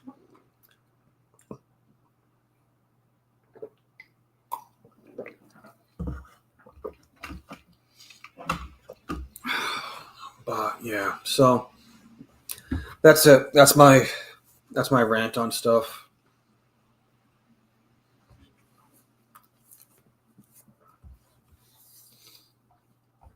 Yeah, it's just there's no way to afford stuff. They're not going to be buying cars. They're going to be holding on to what they have and repairing what they have. That's what's happening. And the car industry, and not just the car industry, like bikes and Can-Am was guilty of doing this too. They'll stop making parts after a certain amount of years, so you have to buy a new car. It's like that 10-year rule. It's like, oh, if it's 10 years old, we won't work on it or make it, or like make parts for it or whatever. It's like, all right, it still works. Like that's why I feel bad about people buying old Can-Am RSs, like the old Spider that I had. Good luck. If you cannot one, if you cannot work on that completely by yourself, you're out of luck. And two, you cannot find parts for it. Like, they weren't widely available to begin with. And the last thing I did to that Spider, I had to buy a brake booster off of eBay that was already used and refurbished. And I'm like, all right, I'm going to have to hope that this works. And that was part of my reasoning for getting rid of it. Besides, it just was killing my back. Like, I just couldn't do that anymore. But yeah, like I was talking about, like the Sentra, the Nissan Sentra, like that used to be an affordable car, a fun, affordable car. And now it's like a $25,000 entry level car. It's crazy to say that $25,000 is an entry level car. Like, that's nuts. Like, I bought my first brand new car was an '04 Chevy Cavalier. It was an LS Sport, so it wasn't the complete base model. I think I only paid like 13 or 14 grand for that in like 2004. Brand new, 0 miles, right out of the dealership.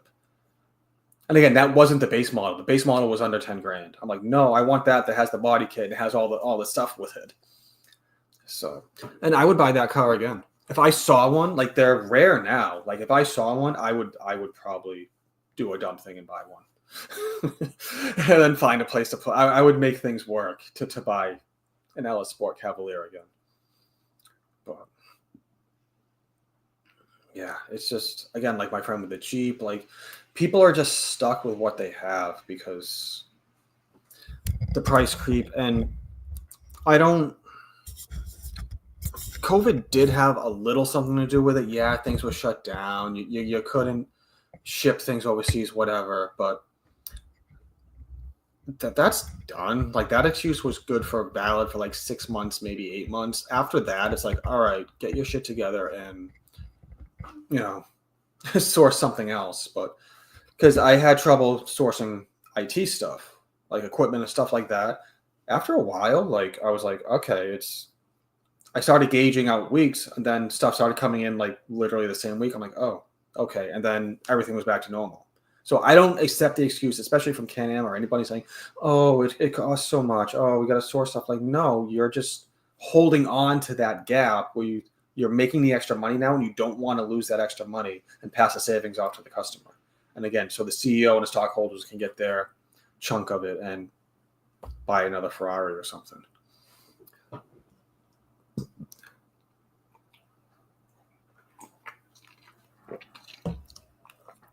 Yeah, the Mavericks sold very well initially, but dealers, again, greedy dealers, they were like, nope, we're going to mark it up. Again, that was the problem I had with the Focus RS, which is why I was like, no, I'm not paying your stupid markup price. And that's what people are saying. No, they're just like, nope, we're not buying these. And all these cars are sitting on lots now. Like, these dealer owners and all this stuff, they're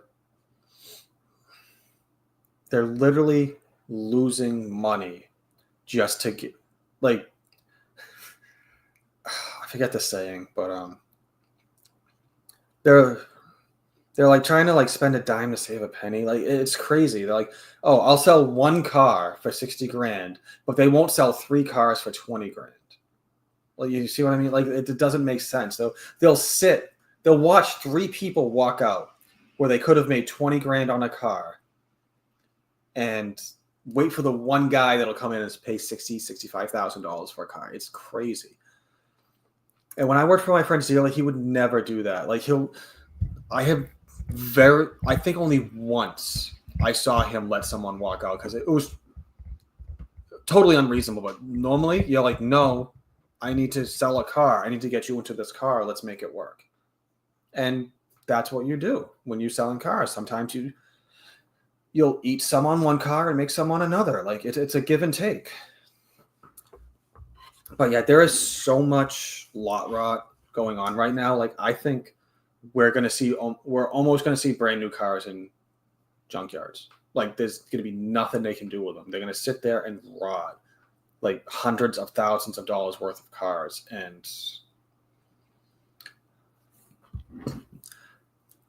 yeah, well, that's the thing too. So I don't know how it is for brand new cars, but for used cars, yeah, they pay a fee for holding titles, holding those cars and stuff like that. And they make money within the first 30 to like 45 days. After that, they need to sell that car. And if that car's been on a lot for 3 months, 4 months, they've already lost money. They need it to go. So these dealers that have these pickup trucks and all these Jeeps and all this stuff that is sitting on that lot, they're not going to make money. They've been sitting there for so long that you're selling, slash the price to what it should be, sell them and cycle out some inventory. Or not even cycle out inventory because no one's buying them anyways. So just try to sell what you have.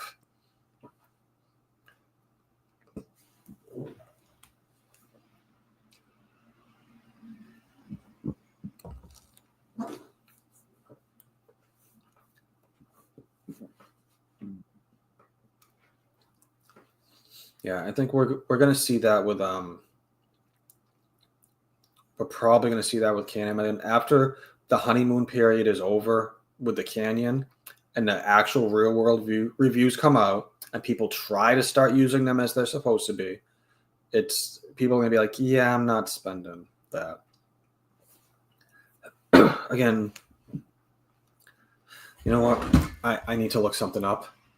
I have heard rumors that they're not going to make the Sea to Sky anymore, which would be a huge mistake on their part,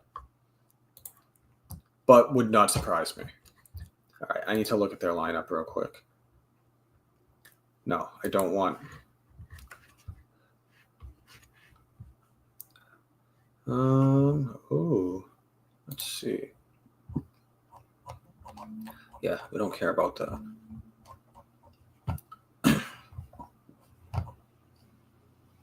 RT. All right, so 2025.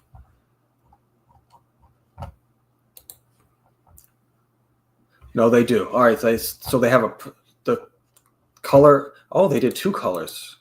So they did white and purple for the Sea to Sky, which is good. I'm glad they're giving it which I like. See, that makes sense. Like you have your special edition, and you know what? It's 33 grand. And the limited is 30. Which, I mean, still a lot, but like for that Sea to Sky, that's still less than the RG3. The Harley RG3, I think, is like 34, I think, on the site. But again, you argue the fact of the dealer network and stuff like that you're paying for, which, whatever. But yeah, they need to keep that Sea to Sky. And while I'm here on their site, let me look at the F3 lineup. Build and price. What do we got? Okay, so they got rid of the base. That's what they did. So they are slowly, and they still have the limited series, F3 for like 30 grand. So, but again, so they got rid of the base. Your entry level Spider model is the F3S now. Hold on. The entry level model is almost $23,000. You're asking someone to buy a very small market 3-wheel motorcycle for $22,000. I feel like that's a big ask. What do they have? So the Riker price creeps are crazy. Like it's starting at 95. All right, so the base 600. So they're asking almost 10 grand for a base 600 Riker. The Sport, that's a little bit more than what I paid for my 2022. That's actually, I paid about 12 grand out the door for my 2022 Riker Sport. So that price, whatever. The Rally, I don't know. I feel like that's overpriced. The Canyon does not have a front trunk at all. 3-wheel vehicles. Nope. See, so they got rid of. So when they designed the body kit, they got rid of the way that it protrudes out front, and they just kept the engine where the engine and stuff stops. So there's nothing to open up or do anything in that at all. So, and that starts at $25,000 with nothing, with no baggage or anything. So if you're taking this the way that it's supposed to be, you're going to be spending the money on the baggage and stuff anyways. So you got to spend about 30 grand to get all the options you really want, and then spend a couple more grand for all the extra stuff that the Red Rock does. And so that's about on par with the price of a Sea to Sky. So what do you do with that? Like, your top line touring model Sea to Sky is just about the same price as your top of the line brand new Adventure Canyon. So then the argument is, are you going on dirt roads? If you are, again, still belt driven, still, I mean, clearance, yeah, the Canyon's going to be higher. Yeah, it has different tires on it, but if you're just going down a dirt road, it doesn't matter. Like, if you're going down like a fire or access road or something like that, it doesn't matter. Like, I've done that on my Riker. I've posted videos of me doing dirt stuff on my Riker. It would probably only matter if you're really going to go out adventure riding. And then again, those things, I guarantee that thing probably weighs almost 1,000 pounds. With the luggage and all that stuff on it, that's going to be nuts.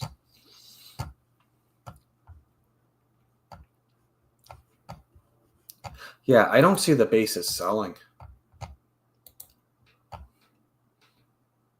Or if they do, the dealer's going to try to sell, you're going to buy their stuff aftermarket anyways. It's like, well, I might as well just buy the XT. Like, that's the thing. It's like, there's no...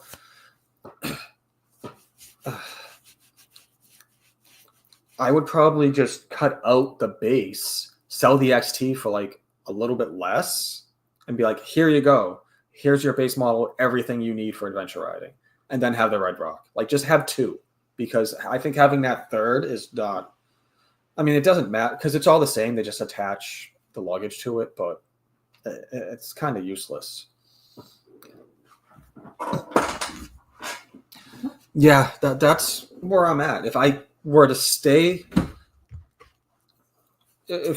with Can-Am and I don't go Harley and I'm touring, the F3 Limiteds are really nice though. Like, I would probably have to ride both. I'd have to ride an F3 Limited, and I'd have to ride a Sea to Sky again, depending on the model and year, whenever this comes up, and decide from there. But because at that point, cost is like nullified because I'm spending over 30 grand anyways. So, and then with Harley, I'm spending the same money. Like, it all adds up. It's like, all right, you're all spending out the door about 33 grand. Let's call it that. It's like, all right. What do you get? The Canyon's easy to dismiss because it's like, all right, I'm not going to take it. There's no use. I don't have a use for it.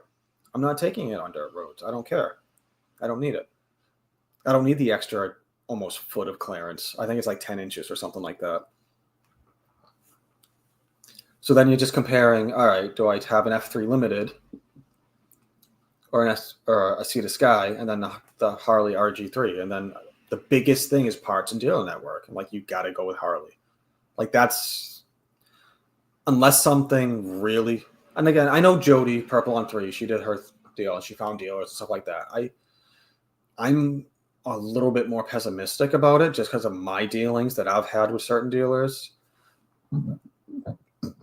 Just, I'd feel a lot more confident on a Harley, like going up to Sturgis or something like that.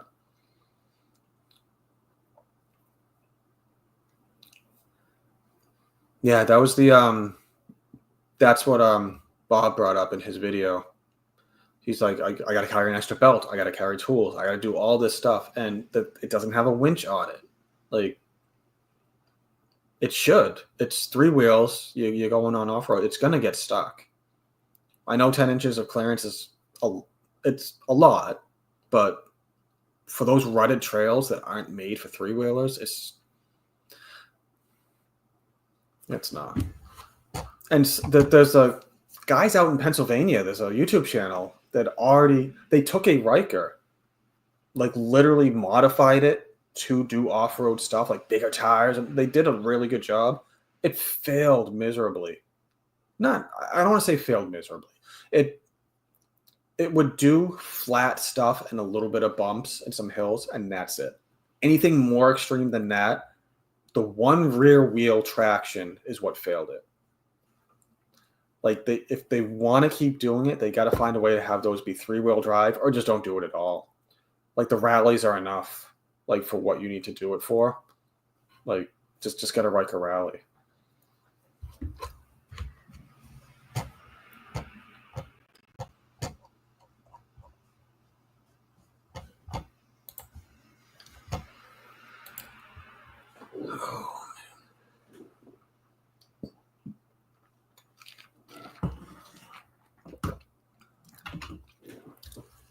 Yeah, so fun stuff. Fun.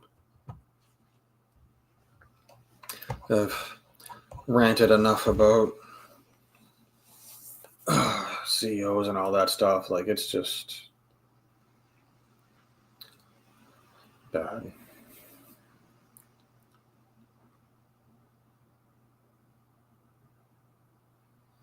Yeah, it is better suited. And two wheels in the back. I saw one of those at a car and bike show. They're actually pretty cool. Guy he was all about showing us the thing and like the differential and stuff like that. It's a really cool setup. Probably sucks when it breaks, but it's it's cool when it's working. Come on, camera, do something. Focus. Now my camera doesn't want to focus. Focus. Oh, there we go. I just had to wave at it a little bit. I think part of like I don't want to keep harping on Can-Am, but that's just my experiences. They don't take criticism well at all, and I think someone told me that it's a French Canadian thing, but like they get snippy. Their marketing people get snippy online with people who just don't. It's like these are the people buying your product, and they're telling you how they feel. It's like you should probably take this and be like, oh, they don't like this, or they're asking us for this, but I think they're in a different position where it's such a smaller market compared to like Harley or compared to Kawasaki or Honda. Like there's a ton of Harley people. Like they're so big that it's tough for them to get groups together and be like, hey, tell us about Harley or whatever. Like Can-Am has such an opportunity with some of these Facebook groups and the forums to really talk to us and have the ambassadors and stuff like that, and like still fail to kind of see what we want out of their product. It's amazing.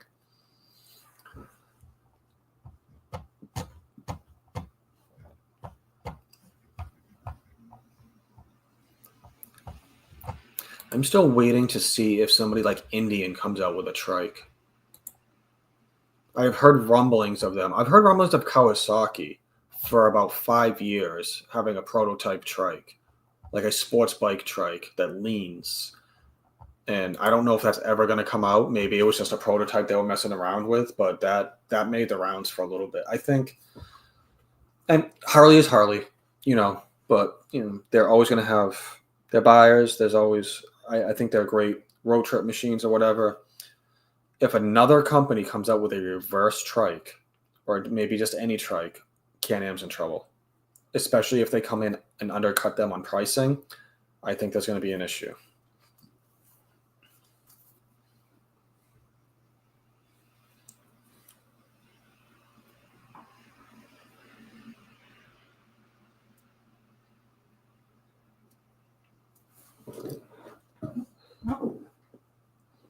Yeah, I think Indian might have been talking about it and they were messing around with stuff, but I don't. They're either not ready or maybe they're just not feeling it. Like they just don't think their customers. I mean, there's a market. I'm sure there's a market for a trike in the Indian lineup. I think in any lineup at this point, I think there's a market for a trike because people you market it as you don't have to stop riding or you get new riders in. There's a way to market that, which again, Can-Am kind of lost sight on that of how they marketed that. But there's a good way to do it, especially if you do it with sports bikes. Get a MotoGP rider, get a retired one or whatever, and be like, okay, have him ride it, have him be your spot, stuff like that. There's a way of doing it where you got to make it exciting. You got to make people want it, make people pay attention to it, be like, oh, wow, you know what? That is really cool. Let me go check it out. Let me go test drive one. Like stuff like that. Yeah, the Gold Wings. Yeah, the Gold Wing trikes. They're huge. Those are great road trip machines.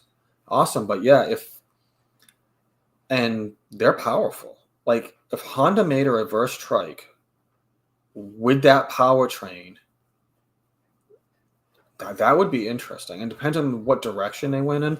And they did have and it went into prototype hell and it's never coming out, but they did have a functional reverse trike like a leaning trike, but it's never coming out. It's just, I think it was a prototype just to see what they could do.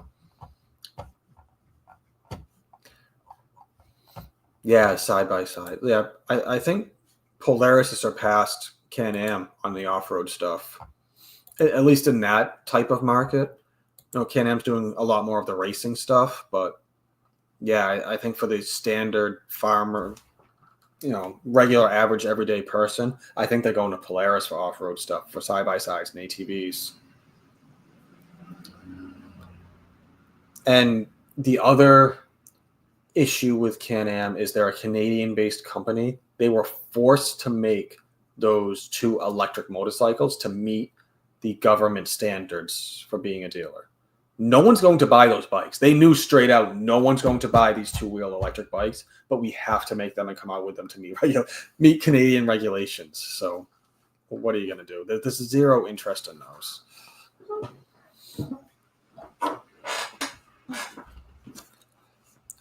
Yeah, I think Indian is I don't want to call them a dark horse, but I think people forget about them. Like, they make good bikes. They're solid bikes. There's a good dealer network for Indians. Like, it's nothing. Harley guys will give them crap, but they're not bad bikes. And that's the thing with the side by sides, yeah, especially in rural areas, they'll just ride them. And I think they I know for the Can-Am Mavericks they do, and I think a couple other side by sides, they'll make street kits to just make them legal with lights and headlights, and you could actually register them and stuff like that. There's a couple around here. I know there's one I know a guy in Rhode Island who has one. And one of the actual Can-Am ambassadors has one in New York. So that was part of my argument. I'm like, you have an option that's cheaper that will do things better than the Canadian. But, I mean, not that you're going to road trip in a Maverick, but like in a Can-Am Maverick. But at the same time, like if you want to go do adventure riding and ride stuff, that's what it's for. Like you've got enough storage for a day trip to go out, do some trails and come back. But yeah, you're not going to ride to VAM in a Can-Am Maverick. Although that would be interesting. That would make for some good documentary footage, but I don't know. I don't know how well that would work out on the highway. And those are still CVTs too, I think. So yeah, it would probably just end up running into the same issues.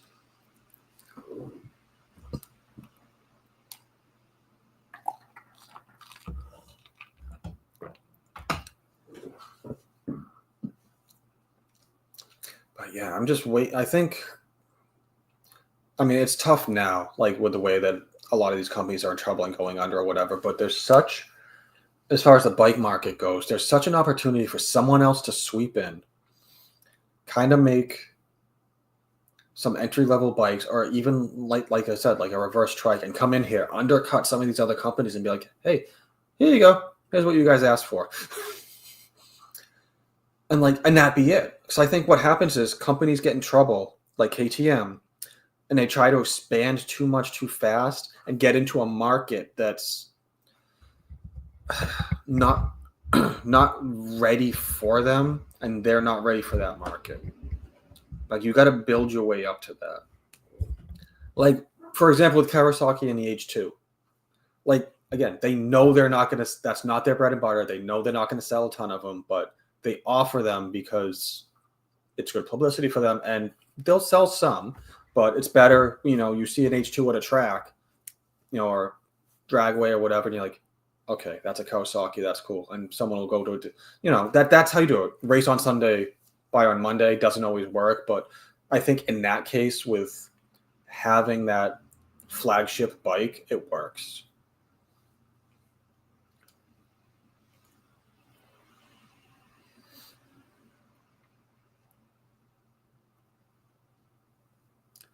And I was just thinking, Can-Am, they had an opportunity to have like a flagship type thing, and they dropped the ball on it. They had two things. They have a prototype F3 turbo motor. They did actually make one, and they did race it at Daytona. And then after that, they came out with a Daytona version F3 only for 2017. And then they dropped it. I've looked into it, and those ones still sell for almost new prices because they only made them for 1 year. Like, you could have ran with that and sold it. I never figured out why they never came out with the actual turbo for the F3. I mean, like I said, it worked. The prototype was working. They were racing it and all that stuff. But I don't know if it was regulations. I don't know what happened. But I think they dropped the ball on that. You could have kept it the Daytona version and just made some money.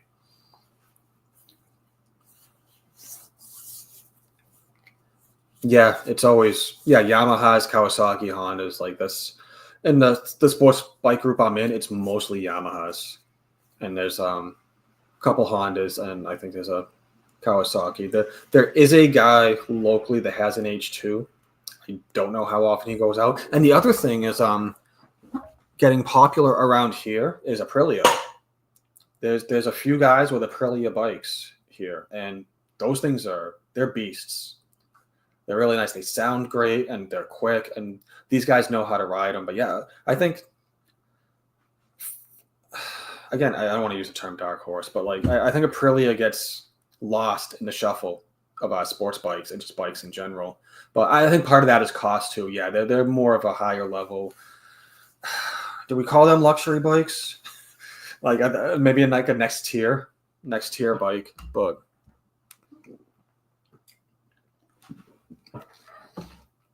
interesting fact, the old 998 motors in the Can-Am Spiders were from Aprilia, the Rotex motor. It was literally the same exact motor.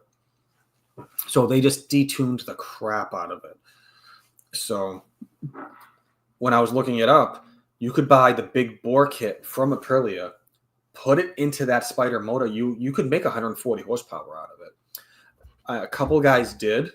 I just could never find a local shop that would do it. That's the problem. Like, unless you can pull a motor, unless you had all that stuff to do it yourself and rebuild the motor, like, it wasn't possible. So, but yeah, that would have been crazy. And I would have kept that Spider at that point. If I put all that work into it and was making 140 horsepower, hell yeah. But yeah, the other thing is maybe buy a crate motor and swap it, but that's a pain in the ass too. Like, again, you still need the equipment and a lift and all of that, so you'd still need a shop to want to do it.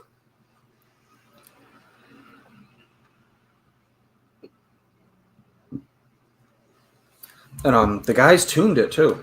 So what they would do is, from what I remember, he got the stage 2 tune for the Spider direct to the ECU, put that in, and then Power Commander from there, an Aprilia tune to make everything, the Aprilia big bore tune to make everything work. And as far as, I mean, this was quite a few years ago, and it was working, and he was riding it and all of that. So it was 100% possible. And again, that's something that people Can-Am. So it's like, detune the crap out of this thing. Like, you could have had That's where you market to your sports bike riders. But what are you gonna do? Wow, coming up on 2 hours already. I feel like that went fast. Started a little slow, ranting about CEOs making too much money, and now we're talking about cool BPE stuff.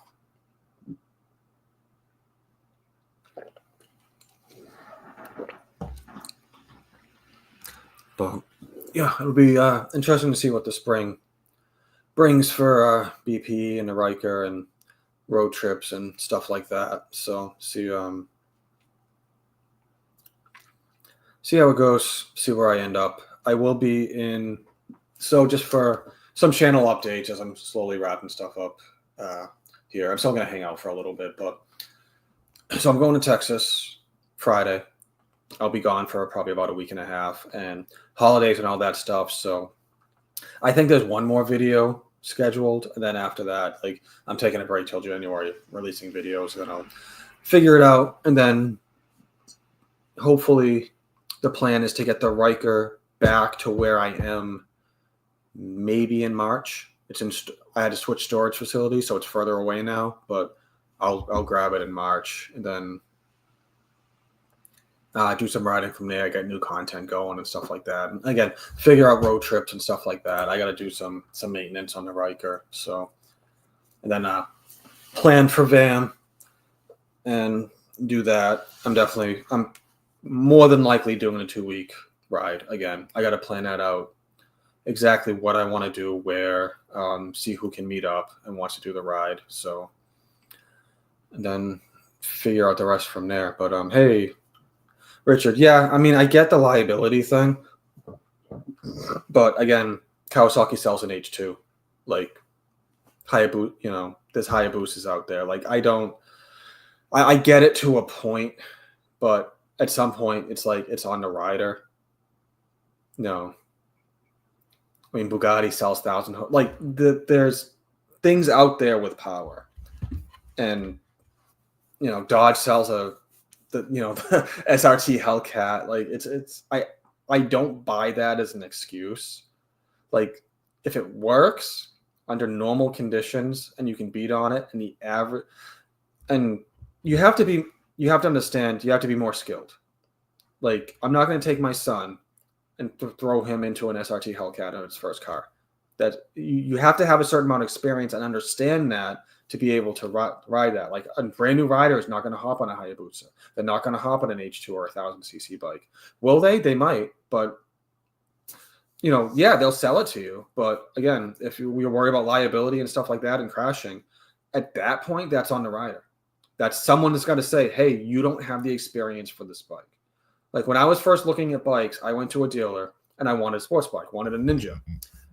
The guy, and I told him I don't even have my license yet. I'm going to take the course, do all of that. He sat me on a 250cc. He sat me on that. I was comfortable moving. I'm like, oh, okay. I didn't even touch, as far as I can remember, I didn't touch a bigger bike. I'm like, oh, this feels good. That's what it should be doing. And then you work your way up. But yeah, I mean, I know a guy with an R1M, and he's an excellent rider. I've ridden with him for years. I know him. Like, we've been on the highway going triple digits together. Like, not a problem at all. Again, I would not throw a new rider on an R1M. Like, it's just, sometimes it's ego. Sometimes guys are like, oh yeah, I'm a good rider. It's like, no, you might be on that bike, but not on this one. And same thing, with a Riker or a Spider. Someone totally fine with the amount of power that it has. Let's say they turbo the Riker. Let's say they make it 140 horsepower. Is that going to be a hell of a lot to handle? Absolutely. It was with the clutch kit. Like, it made me pay attention more. Like, the way the Riker is now, it's kind of on me. I'm a little bit more relaxed. I know how it's going to react. I know how it's going to do things. With that clutch kit, I was passing 650cc bikes on back roads. The 0 to 60, the 0 to 80 was insane on that. So it forced you to pay attention. So if someone's not ready for that and they don't have the ability to really pay attention and focus and feel how that's going to handle, because it is different.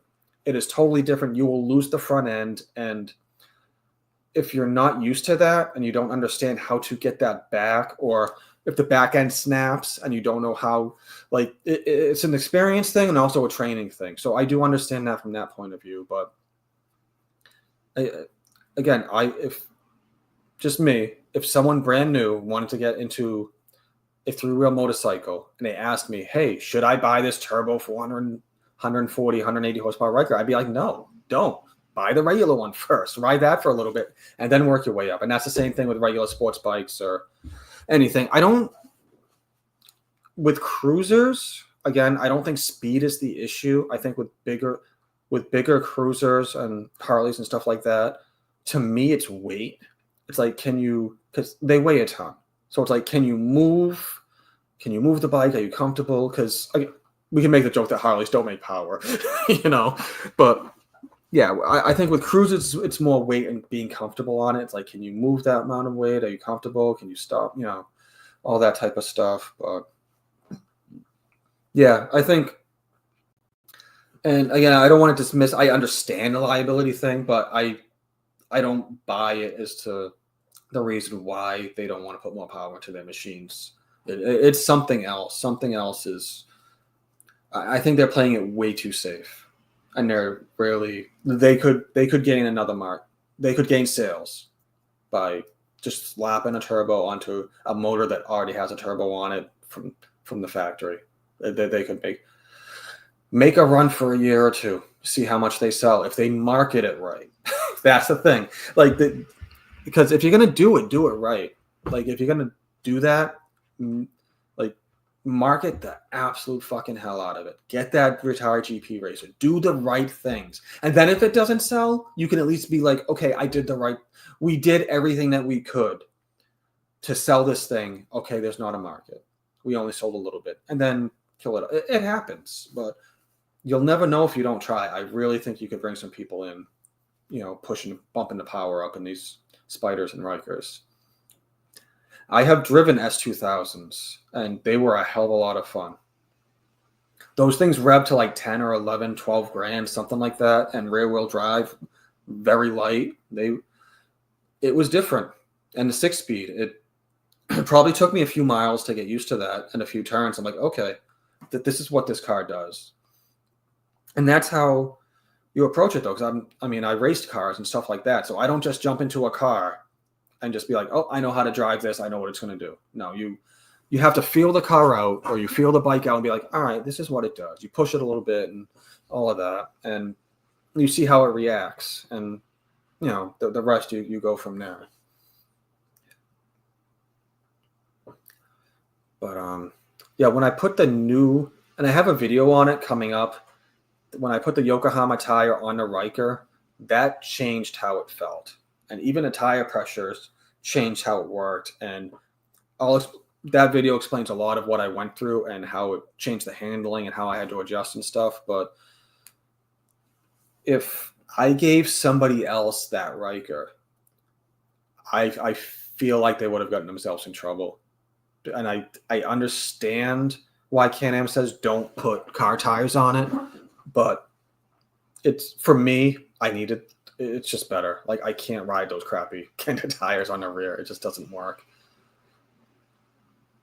Yeah, dude, that guy oh, all right. Technic, thanks for hanging out. Yeah, I know it's past the 2-hour mark already. I'm going to wrap it up at some point. I'm probably just going to keep rambling about stuff, but appreciate you stopping by.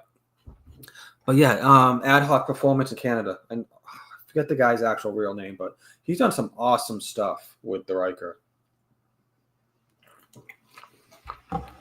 And last I heard, he's actually working on a new rear final gear differential for it to kind of change the gearing and stuff. But yeah, he's done some really good stuff. And I'm glad he's actually getting recognition on YouTube and from BRP on the forums and stuff, because that's what we need. Like, there's a lot of people doing a lot of cool stuff with that and showing the potential of what we can do.